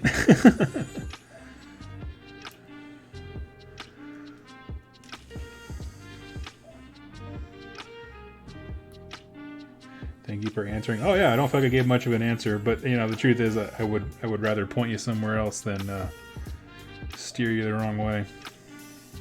Be like, oh yeah, I do it all the time. Totally talking out of my butt.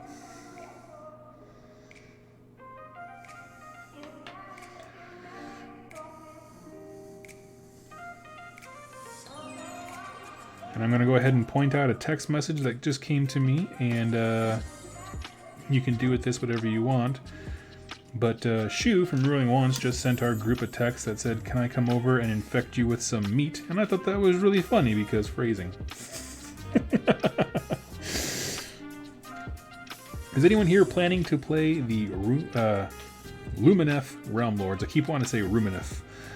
I am not as of yet. I will be honest, they don't grip me as models. I don't know, I'm still trying to figure out why it is.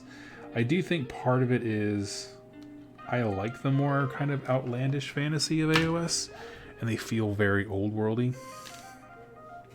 But there are people who have been craving the old world type, more traditional fantasy, I guess. And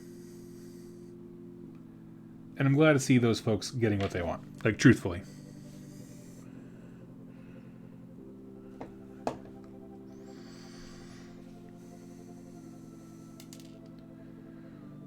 Tempted will definitely...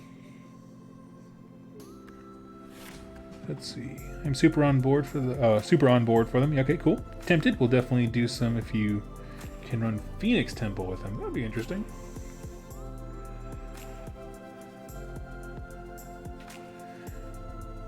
Paul Greer says Tomb Kings. What do you mean, Tomb Kings? What about them?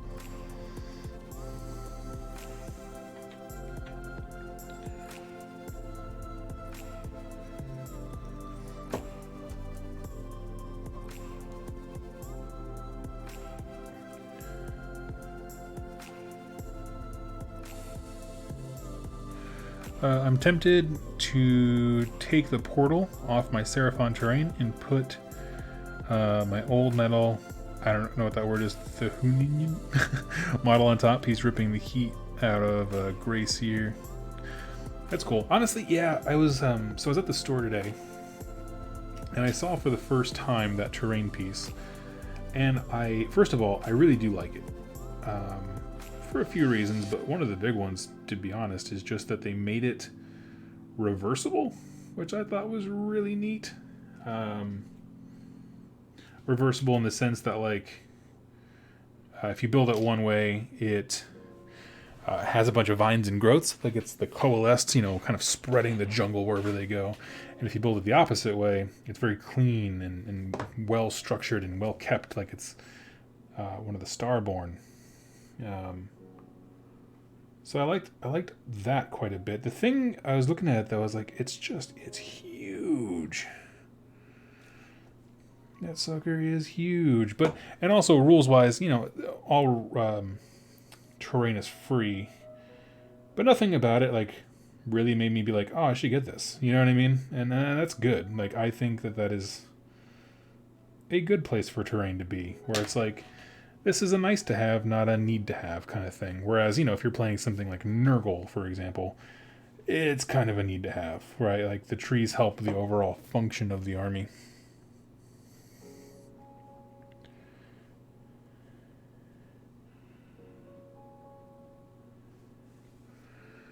All right, there is 5 Goliaths. So now, I'm going to do what I want to do, which is just go nuts on the rest of the sprue and figure out what I want them to look like. Just kind of custom make my own guys. So I want to have a guy who is dual gunning.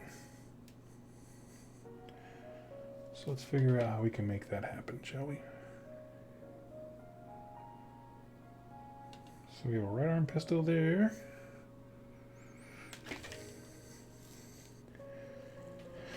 Let's see. I've got a question for basing. The map for Return to the Old World was shown. No Nehekara. Interesting. It's smaller than OBR terrain. Yes, it is smaller. That's nice, to be honest. A game designer for Magic the Gathering has a good comment about design. It's better to have something, some love and others hate, than something everyone likes. That's true. That's a fantastic idea.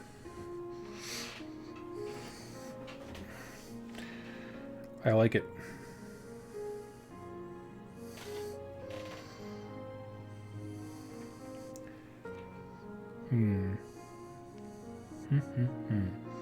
So this is the thing, now I'm kind of like brain locked as to how I want to make these things work.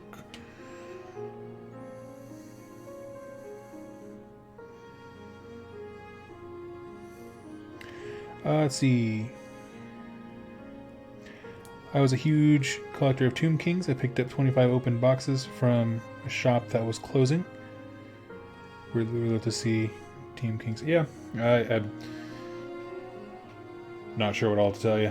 I don't have any inside knowledge or anything like that, for sure. I've got a question about basing. Do you put all your flocking or whatever fully paint and then add the miniature? This is another one where I'm going to say I do the lazy thing, generally. And other painters, better painters than I, do it better. If I'm in a rush, right? Like, take, for example, when I started the stream, I was doing the basing stuff for these Genestealer cults. I fully painted the model, and then I put the basing material on. And then I'm going to do the victory lap, as they call it, go around with a black line and do the rim. And that's because I want these guys done quick and efficiently. Like, that is the goal with this army. For my Maggotkin, however, I want to do something very special, and so I custom made each of those bases, fully painted them, and then I put the model on top and painted that. So yeah.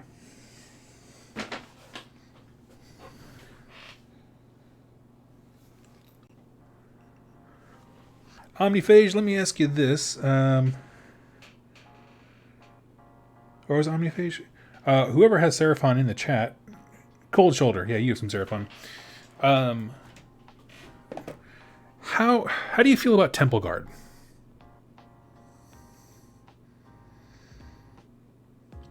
Steel Faith, Doug, I didn't realize you weren't much into Old World Warhammer. I've been a long-time fan of the Old World.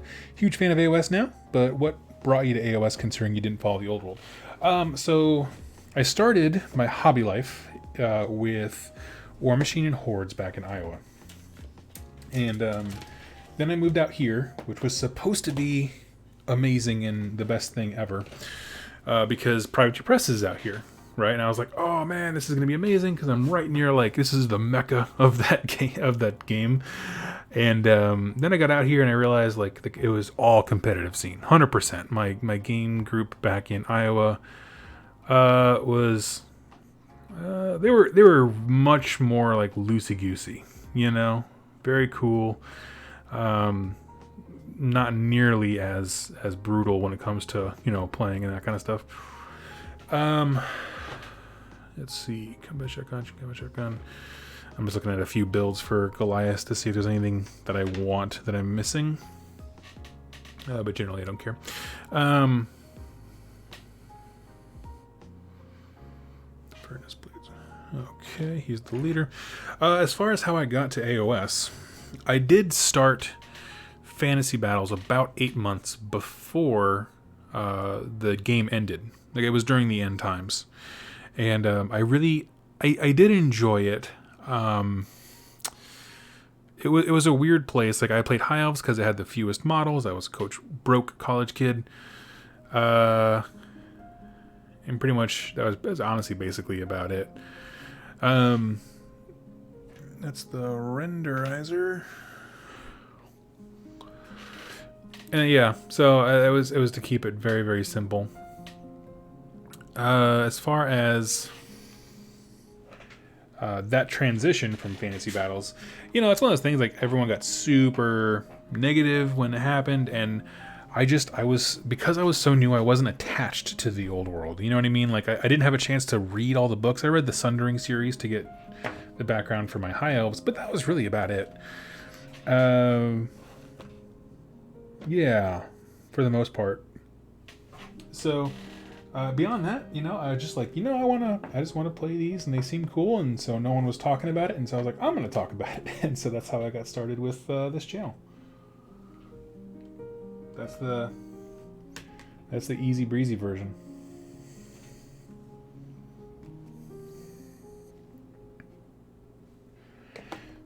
But yeah, no, I mean, that's the thing. People are often surprised. They're like, how come you don't talk about Gotrek or anything like that? It's like, well, every time I mention the Old World, I have to go to like an online wiki for it, which are sometimes very inaccurate. Or if they're not inaccurate, people still think they're inaccurate and argue about it till the end of the world. And so after much frustration, I was like, I'm just kind of done. I don't want to talk about the Old World anymore. Not because I don't like it and I don't think there's cool stories there. I definitely think there are. It's just one of those things that, like, you can't be brief about it because the people who are super passionate about it will jump down your freaking throat if you get something wrong. And it's just like, man, come on. Okay, so we got that. 17.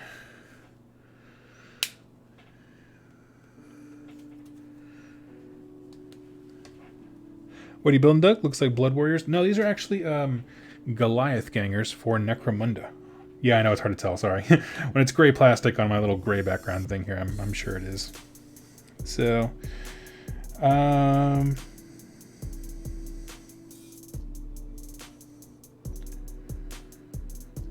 isn't Temple Guard really good with the Slan? Yeah, but AoS also has rather competitive theme too.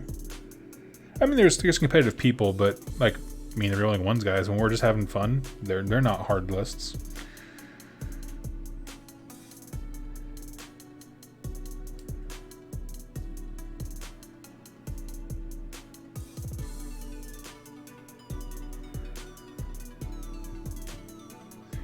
Okay, as a longtime Warhammer fan, I love AoS more than I ever loved Warhammer, honestly, not at first, but now it's developed more. Yeah, it has come a very long way. I will say it. You know, as much as I love AoS, I don't ever defend its launch. It was a terrible launch of a product. Like I'm not a what do you call it? Like an AoS apologist or doing the revisionist history on how great of a launch it was, and people were so excited for this next step in the evolution of the Warhammer universe. It's like, no. There was nerd rage. There was one guy who melted an army to make a whole bunch of profit offline. Cats and dogs living together. A whole bunch of stuff. But also I realize that I'm also just a glutton for punishment, which is why I also love Fallout 76, you know?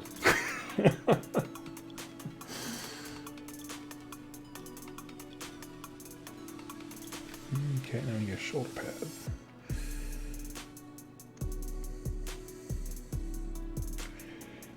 Which I said that on the last stream, and someone's like, ew, people also play Fallout 76? I'm like, I like Fallout 76.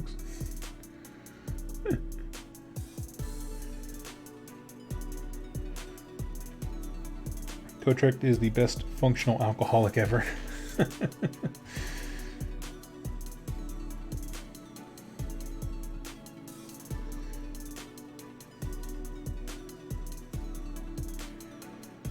Gotrek becoming an essential character. So here's my thing. Ready for the thing? Here it is, coming at you live by Dub. I don't know if we have essential characters anymore.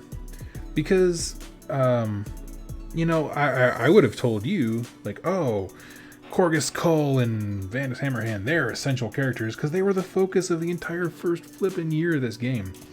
And then they're just gone.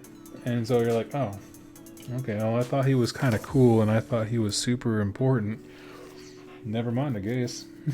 It just was the old man meme, guess I'll die, you know, or just like, bye guys. And they're mentioned every once in a while, but like they're not important. And I wouldn't be surprised if like the Gotrek saga was, I mean, I've kept up with it, but I don't know. I wouldn't be surprised if it was just like on the side. Has this little side thing to be like appealing to folks who like the old world still.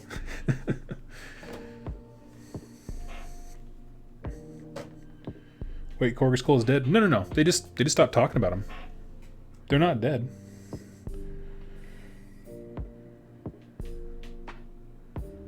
To our knowledge, you know? That's the weird thing. And then they even gave Korgus Kull like a backstory book. And you know, the Red Feast, which I liked. It wasn't like a masterpiece of literature or anything like that, but I liked it.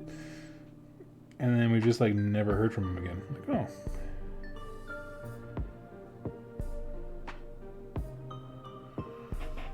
Let's see. I just started following you like a month ago. Thanks for the lore videos. Started Warhammer AoS about the same time. Loving the hobby. Oh, thank you. Started to build some Gloom Spites. Can't wait to start playing them. That's awesome. Super awesome. Chad's a rockstar. Everybody's playing Gloomspite gets the best army there is. Mainly because everything's so wacky.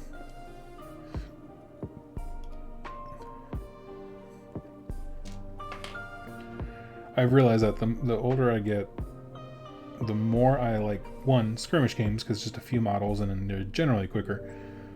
But I just love wacky stuff. I don't know why. And you'll see people who like say they like wacky things, and then you start playing with them and you're like, you don't like wacky things. You think you like wacky things, but when things don't go your way, you get kind of salty. Which I can be guilty of. I definitely had that in my first round of Kill Team this last week, and I was like, what the heck is going on? Because I didn't understand the game. Round 2, I definitely grokked it a bit more. But yeah, no, I don't know. There's always people who are like, oh yeah, I like narrative play, and then something ridiculous happens that they had no control over, and they're like, that doesn't seem fair. Like, not about fair, bro.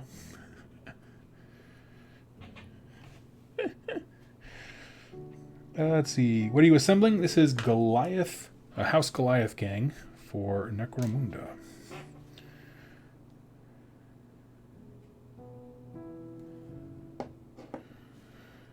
Gotrek is the avatar of Grimnir. Yep. Well, is he a single most?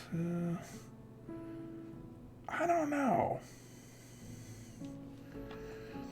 There's going to be some pushback because I think that there are other more iconic characters in fantasy battle. I don't know, but again, this is what we're talking about. I haven't read all those novels, and I don't intend to. So you could say that, and I would have no rebuttal. I'd like to see more fantasy stuff brought forward. I respectfully disagree, but no one's right and no one's wrong in that regard.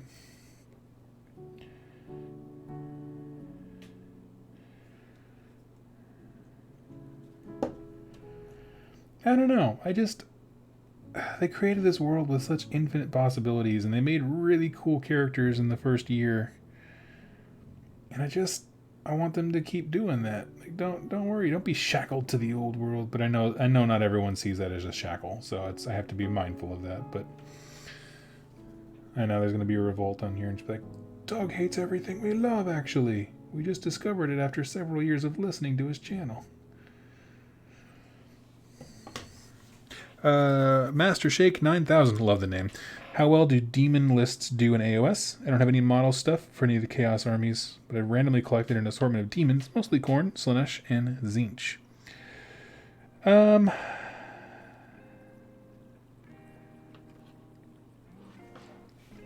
As far as, what I would suggest, if you want to start playing and just have demons all the day, there is a book called Wrath of the Everchosen, which is a campaign book that just came out recently with a whole bunch of extra rules and army lists and that kind of stuff. And there's one in there for demon armies that just focus on demons in general.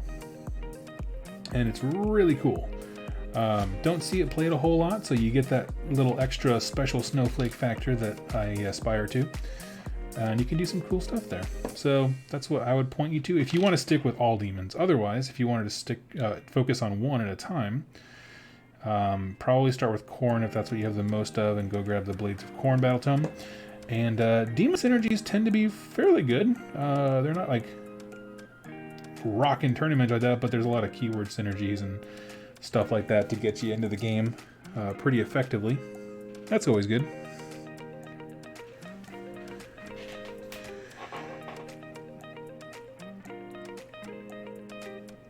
Let's see.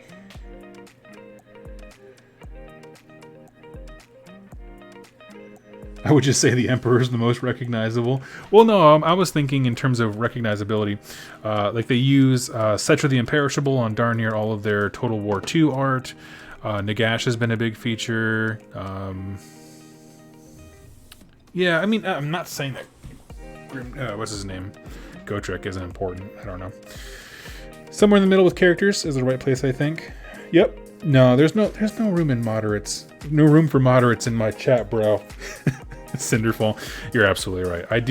I like when they pay like homage to old world stuff, like, you know, the Chalice of Ushuran for Flesh Eater Courts, that kind of stuff, where you're like, you can kind of nudge your buddy and be like, get it. But as far as like full blown characters, I'm like, I don't know. You know what it is? Here's what I'll say. I'll retract a little bit of it. I would not care nearly as much if I felt like they were also developing this new wave of characters and continued. Like, I'd be more excited for Gotrek if I saw this old world hero interacting with the heroes that we've been establishing. But because, you know, Vandus and Korgus, they all disappeared, and Gotrek just gets, you know, coughed up out of oblivion. Like, no, I wanted to see, like, their worldview is so vastly different from his. Show me that. That would be super interesting. So, I don't think that's a matter of like, you know, this character fits, this doesn't, this is right, this is wrong. It's like, just like Cinderfall said, there is a mix that has to happen, I think, for it to be the best.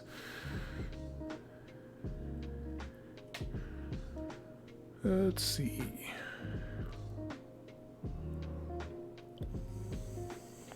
Axe Spudjacker. Axe and Spudjacker. I think that's that.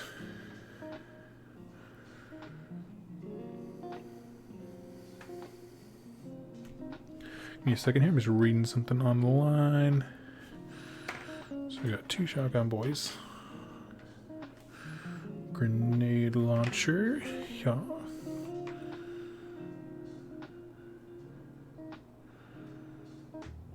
Renderizer. So I'm going to assume is that dude. Furnace plates. Okay. I think we're sitting pretty well.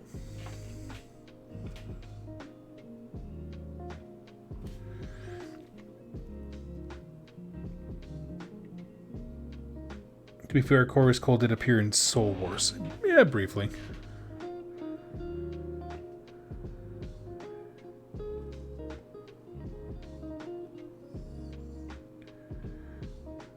Let's see. AoS is really time for a Go Trek to ascend. Brian Blessed made Core Trek, don't you think? I haven't listened to the audio dramas. I don't particularly care for audio dramas, to be honest with you. It's just I get very distracted by the noises in the background and kind of struggle to hear what's really being said. Not because I don't think they're of quality or anything like that.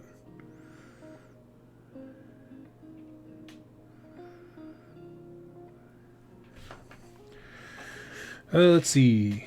Doug, did you read the AoS Go Trek novels? I read the first one that came out with Go Trek, and then the novella that came out when they did the first round of novellas. That's as far as I've gotten.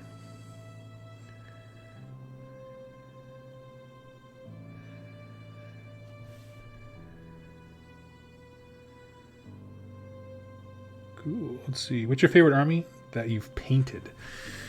I was gonna say the Stormcast, I think, but it's between the Stormcast and the Nurgle that I have right now, and I lean towards the Nurgle simply because I also put the most work into the bases. Yeah, that's probably what I would say. If you haven't seen those, you can go head over to my Instagram in the link down below, and you can check those out. But yeah, they're pretty fun.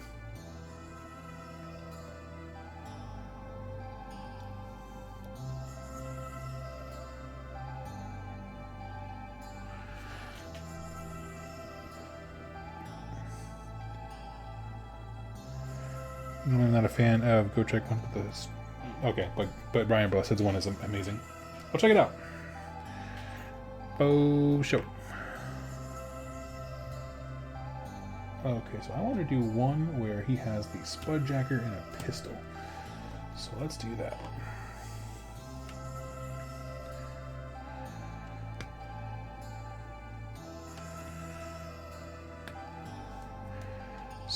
Every time he mentions the Nurgle, he makes it more likely he trades them off.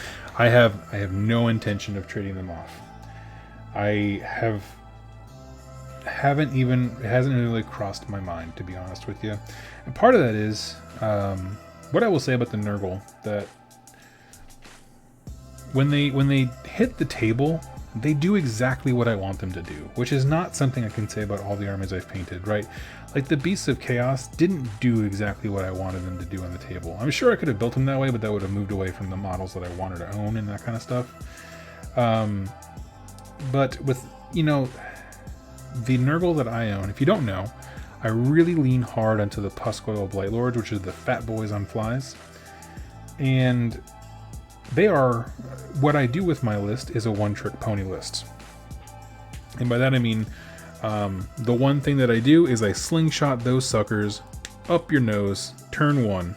Whether you go first or I go first, doesn't really matter.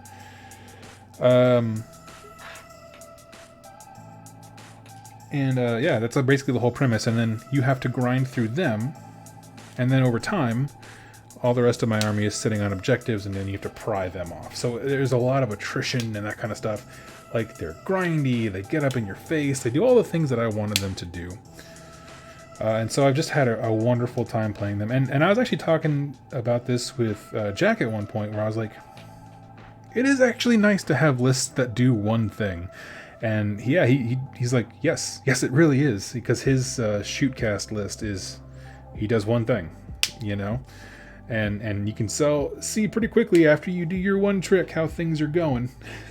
And when they go well, they go great. If they don't go well, they go bad. And, you know, there's just something truly liberating about having such a simple outlook. And I don't know, I super appreciate it. I'm not saying I'm going to keep them forever, so don't call me a liar later. But so far, the plan is working. If you don't know, my plan with that army was to put so much work into a faction that it disincentivizes me from ever getting rid of them.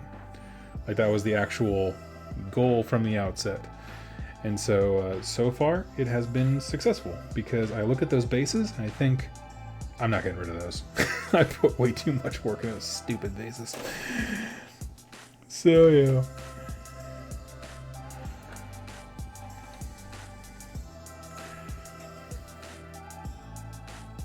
They seem to have moved on from Vandus and are focusing on Gardas and Balthus right now. Yeah, you know, but even that, they did that for Gardas, Steel Soul, and yeah, Gardas, I'll give you that one. The Balthus, he only showed up in Soul Wars, right? Am I missing something? Or was there like a companion book that I missed? I'll be honest with y'all, I really focus more on battle tomes than I do on Black Library novels, because they're much more easy and streamlined for me to read and crank out notes for, whereas it's, frankly, I mean, I'll be super transparent. It's a little embarrassing, but I'm not a strong reader, which is something that people like just assume, oh, you're the lore guy. You read all these books. You must be great at reading. It's like, no, I'm not a fast reader. I'm not a strong one. Never have been.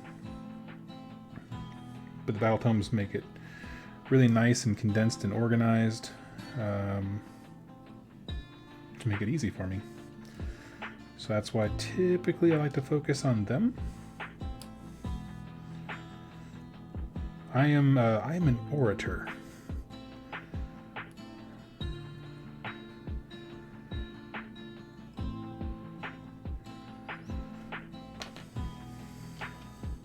And I used to be very embarrassed about my reading skills, and now I'm just like, whatever. Come at me.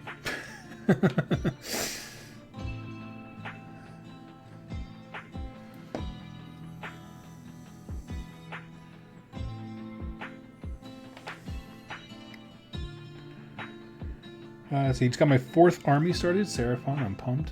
Nice. I wanted more lore with Seraphon. I think that's fair. I think the stuff they cleaned up and codified is really nice.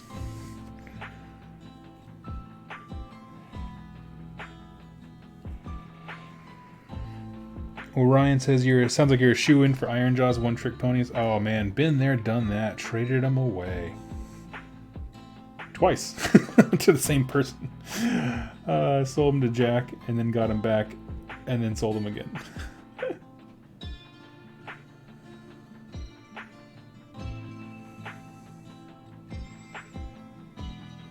Apparently this gun hand only works with a specific arm. That's lame.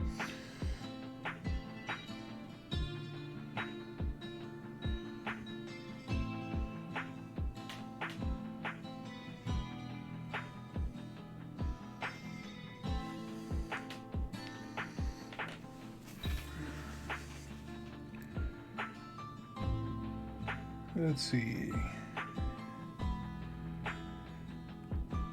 Happy St. Patrick's Day for all. Hey, hey. I'm too fast to read, honestly. If I'm not careful, I read too fast and lose the atmosphere. That's super fair.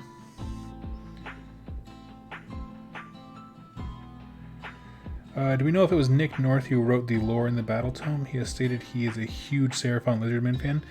I don't know, to be honest with you. That's a really good question. I know like lately they've been sharing more about who's like working on each book, but I don't actually know the answer to that one.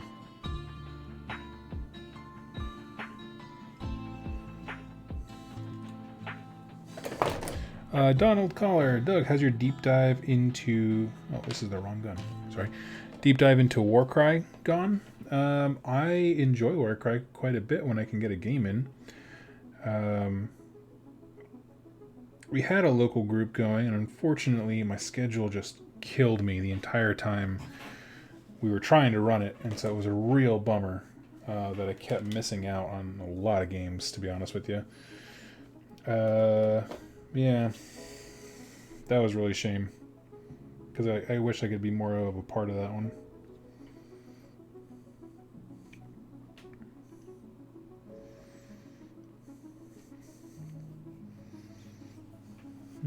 Where's this axe?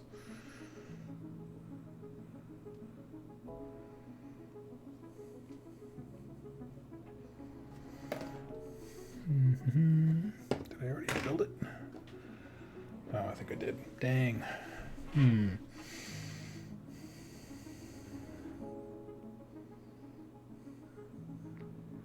Basically, I'm just staring here looking for an arm that's free that I can use.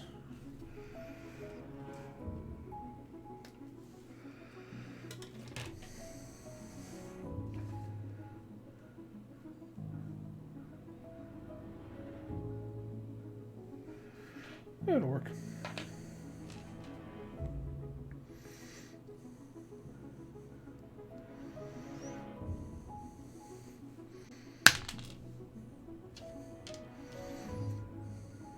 There we go.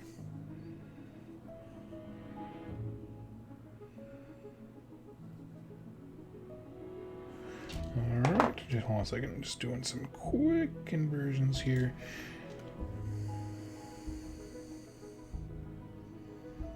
These earlier Necromunda kits, the first ones they put out, they don't quite customize the same way as the later ones, you know, in terms of like swapping weapon hands and that kind of stuff. You had to put a little bit more work into it, and that's alright.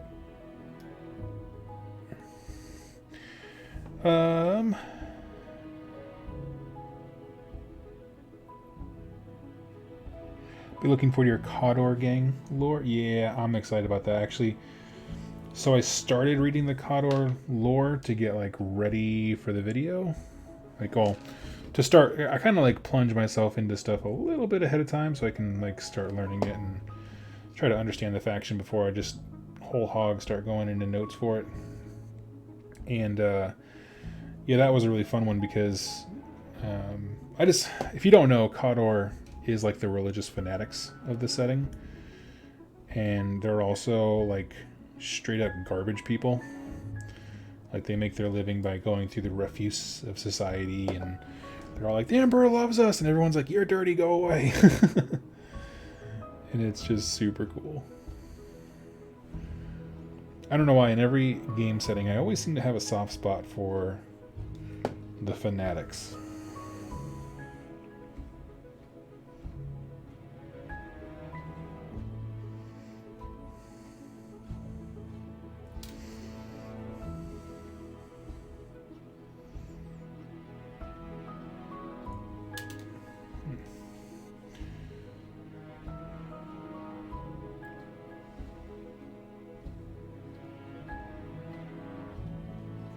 I think I like it straight. So I'm just trying to line up this hand here. There we go. Do you still play Bone Splitters? Nope. Nope.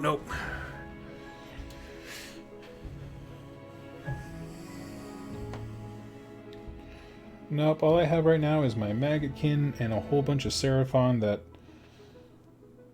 I got at a steal and are sitting in Jack's house right now.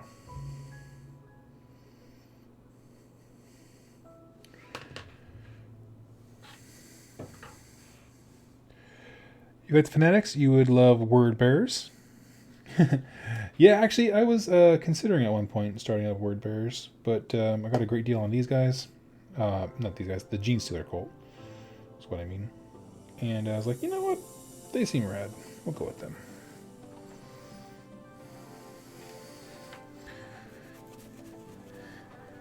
I'm getting Mars Attacks vibes from Goliath pretending to be Tau.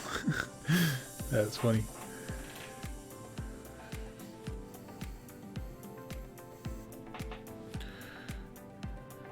Let's see, and they are going to go on these big old bases.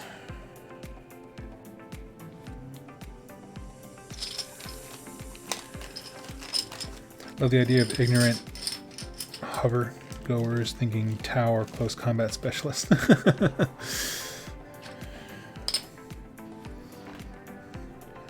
Just Get these boys on their bases.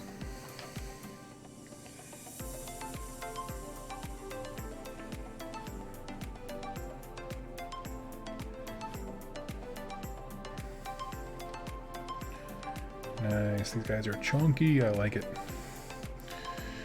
I just love the idea of ignorant, yeah, hive goers, yep. They're so dumb. Love the World Eaters, but Word Bearers are cool. I recommend Betrayer out of the Horus Heresy. Right on. I really liked the first 4 books of the Horus Heresy, like when the ones that are like in that same linear fashion, and then it kind of splits off. And what I've been told is, you know, follow the first 4 books because they're really good and they're really helpful for understanding the setting, what's going on. But then after that, it's like, yeah, just choose whatever your favorite faction is and then kind of start from there. I was like, oh, okay.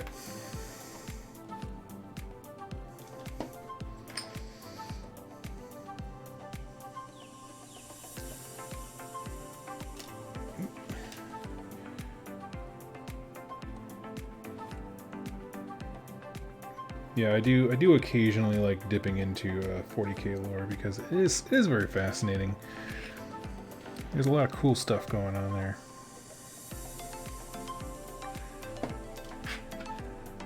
Doug, are you interested in the upcoming Lumineth lore? Any plans for lore videos about elves in general? I mean, yeah, whenever a faction drops, I always do a Battle Tome series on them. And it's very exciting whenever it's a new book, for sure. What else?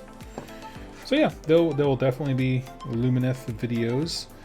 I mean, as far as like elf in totality lore, I don't know, because they took the race in so many different directions, you know? Like it's because it's not just like just elves, it's also like the twisted redheaded stepchild soul messed up stuff of the things they pulled out of Slanesh, and it's also, you know, it's kind of like saying like, are you excited for dwarf lore? It's like, well, are we talking KO? Are we talking Fire Slayers? Are we talking Cities of Sigmar boys? Like, you know what I mean? There's so many flavors that it's hard to think about them as a singular race, even though they technically are, for sure.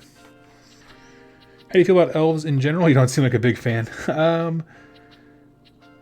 You know, they were my first army in fantasy battles. I picked up elves. I like the elite nature of elves.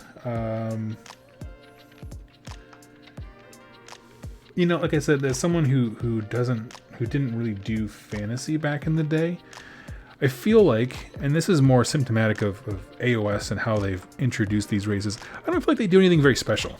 You know, like we've had the KO and the Fire Slayers that have kind of, I think, breathed a lot of life into the GW vision of Duarden, right? Their version of dwarves. And I like that quite a bit. But I don't feel the same way with the elves. I don't feel like you read Cities of Sigmar and the Phoenix Temple stuff, and it's just like, and they're there, and they like phoenixes, and you're like, cool. The best you can do is like, me too, you know? That's about it. Where I feel like other races and sub-factions have felt more fleshed out. And it's not that I don't like them. It's just that, like, you know, I'm waiting to see what GW's vision is for them. And I know there's Daughters of Cain, and I only kind of count Deepkin because they are failed projects of Teclis trying to make what we're assuming is the Lumineth. So I only kind of count them, but it's just, I don't know. I don't feel like I have as strong of a vision of like what they want elves to be.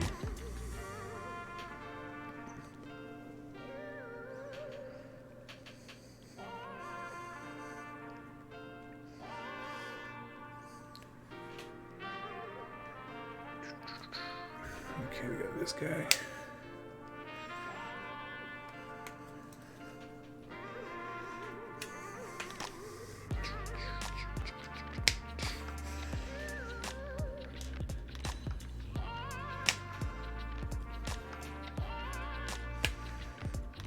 Alright. Would have liked Wanderers as part of Sylvaneth. Yeah, I often wonder if they went back in time and were like, hey, instead of breaking these factions to 1,000 pieces, we'll break up some, I think for sure, because some of them are, I think, cooler separate. But maybe not all of them. Maybe we'll reel it in just a bit.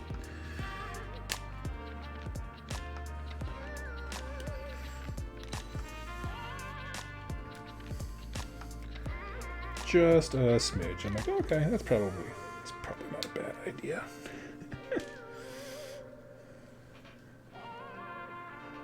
So this looks like a plasma pistol. What's my other plasma pistol guy got? He's got a big old hammer.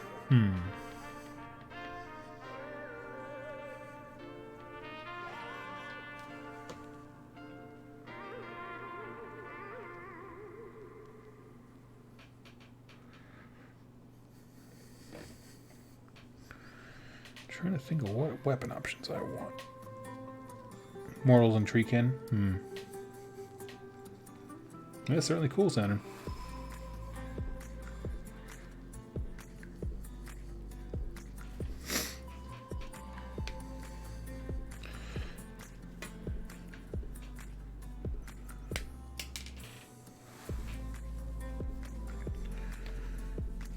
Think there's more room for Sylvaneth and Wanderers to go in their own direction? Oh, for sure.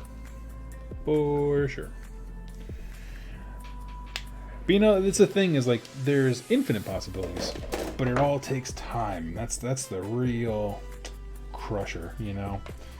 How much time all of those big old narrative beats take. Meanwhile, impatient YouTubers like you truly are over here just like frothing. Give me some lore.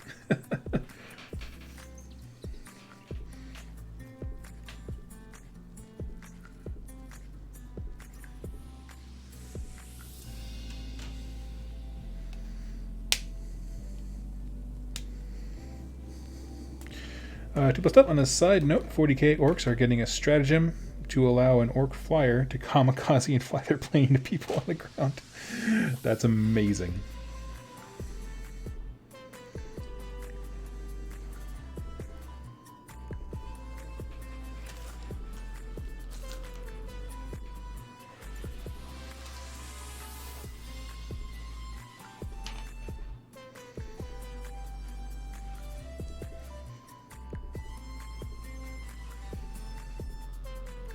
I am 100% in favor of kamikaze orcs.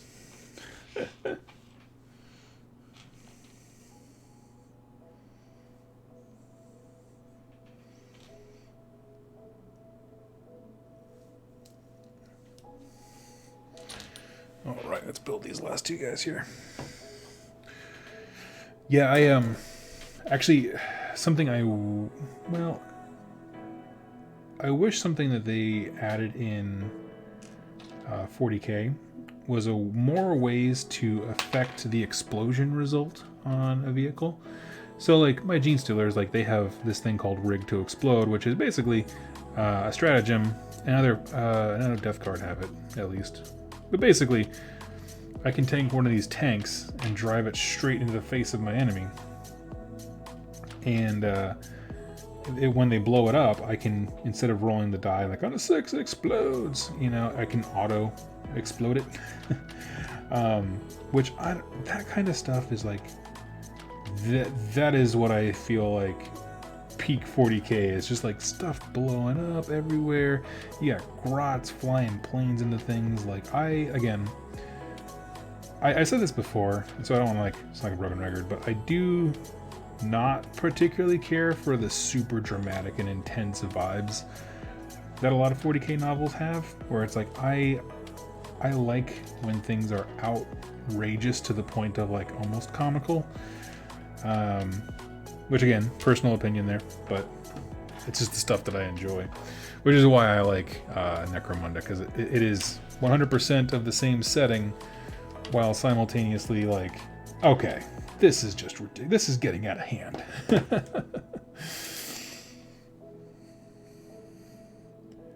Everything is just so over the top and dramatic and that kind of stuff, and I eat it up.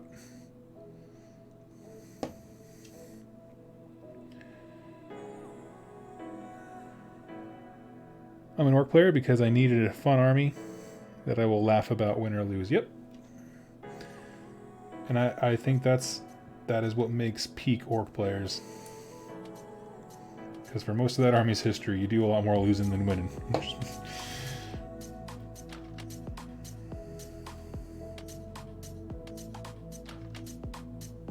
Although I will say this latest edition, they've gotten more love with the vehicles and that kind of stuff than they've gotten in previous, say, renditions of the game.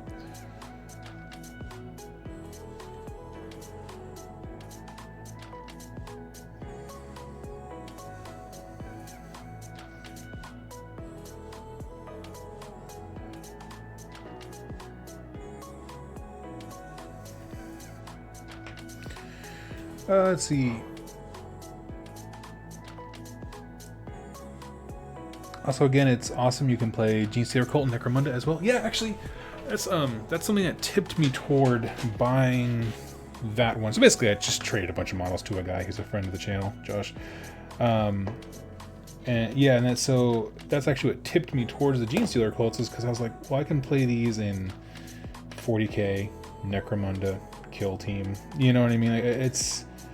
They are the demons of the 40k universe in terms of, like, you can play these things in so many freaking games. So it was a big selling point. And Genestealer Cults are cool in Necromunda. They got some weird stuff going on. I'm not gonna start with them.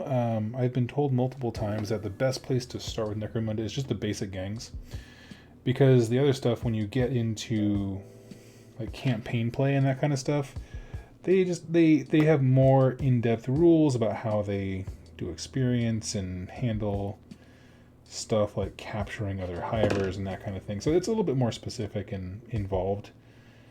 So I don't think it's a great place to start, but I'm excited to get there.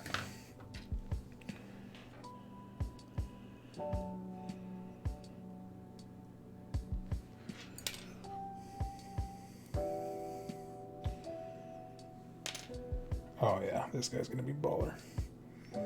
So in Necromunda, if you have 2 pistols, you can run up and you can shoot them both at a -1 to hit. So this guy has a huge revolver and a plasma pistol. And I did it for my Escher gang. I have a girl with two pistols, 2 very, very basic pistols, and she wrecks face, and I love it. Basically because, you know, they have the agility to get up there, which I know these guys don't, but that's alright. To get up there and just like deliver those 2 shots very effectively, like in the perfect range. So she's just like always killing it. Doug, what's your favorite character in AoS overall right now? Overall, favorite AoS character overall.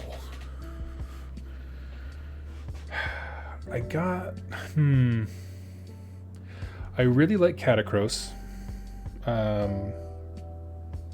You know what? Scratch that. I'm gonna say Lady Olander. Lady Olander, and it was the latest book, The Wrath They Ever Chosen, that really cemented that. Because she just had a really spectacular presence. A lot of fun.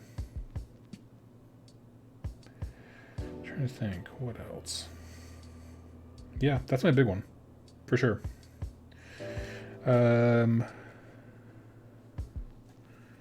Lady Olander. I'm trying to think of other characters that I really like. I mean, I like Gutrot Spoon. They just don't show him a whole lot anymore. Like they did. He was in the beginning of some of the Garda stuff. I believe he was in Plague Garden too. But as far as like active characters, like nowadays, Lady O is definitely there. Got some flash stuck to my finger at the top of my list.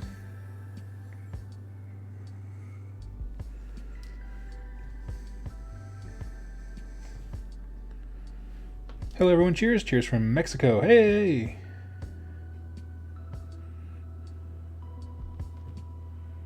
Hello, hello. Gutrot saved. Forget his new name though. Gutrot? Yeah, Gutrot's still alive. Yeah. Gutrot's boom. pirate captain of the world. Or are you thinking of oh my gosh, what's his name? The fat boy who became a Stormcast. I don't know, I can't think of it. Torglug and Tornus.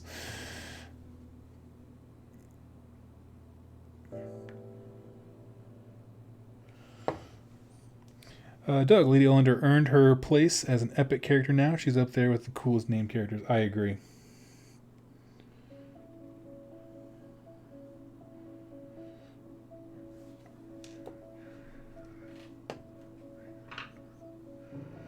Yeah, no. Lady O is awesome. The scene where her and the chariots, black chariots, come through in Wrath of the Everchosen is probably one of my favorite scenes of the last year that they've written. Straight up.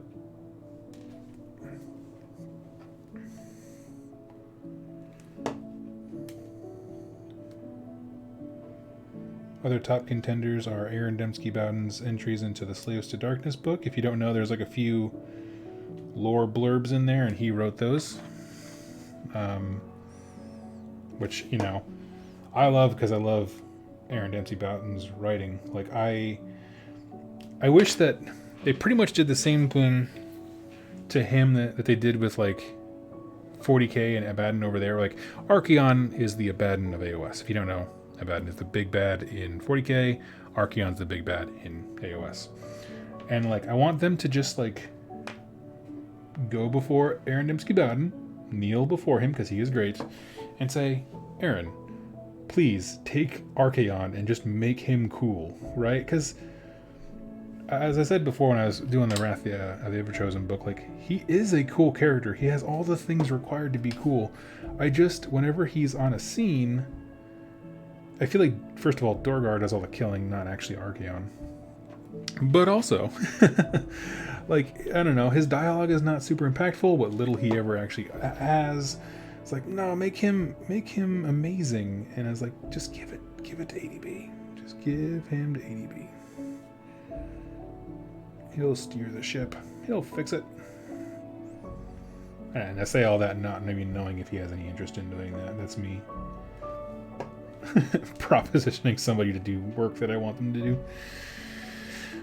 The Gaunt Summoners, especially Archaon's head one, are also some of the best, coolest named characters. Oh yeah. Oh, the new character. Yeah. And they're always important. Yeah, I like how whenever a Gaunt Summoner's in a story, he's never just like, oh yeah, and a Gaunt Summoner was there. Like, you'll see that sometimes with, like, Chaos Sorcerer Lord or something like that. That would kind of be, like, there. But every time a Gaunt Summoner is in the house, they're like, oh god, this guy is super important. Let me see. Sometimes I balance models on each other to help them hold themselves up while they dry.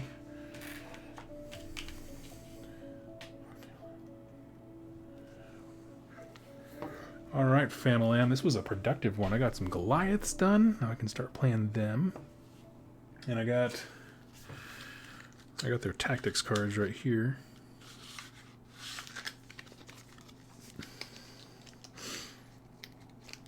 And then next up, we're going to go into some Khador, which I am excited for. Khador are super cool looking. Not sure how I'm going to build them, though. I got to figure that out before I start. Because this is a gang where you really kind of have to know what you're doing. They're not super easy.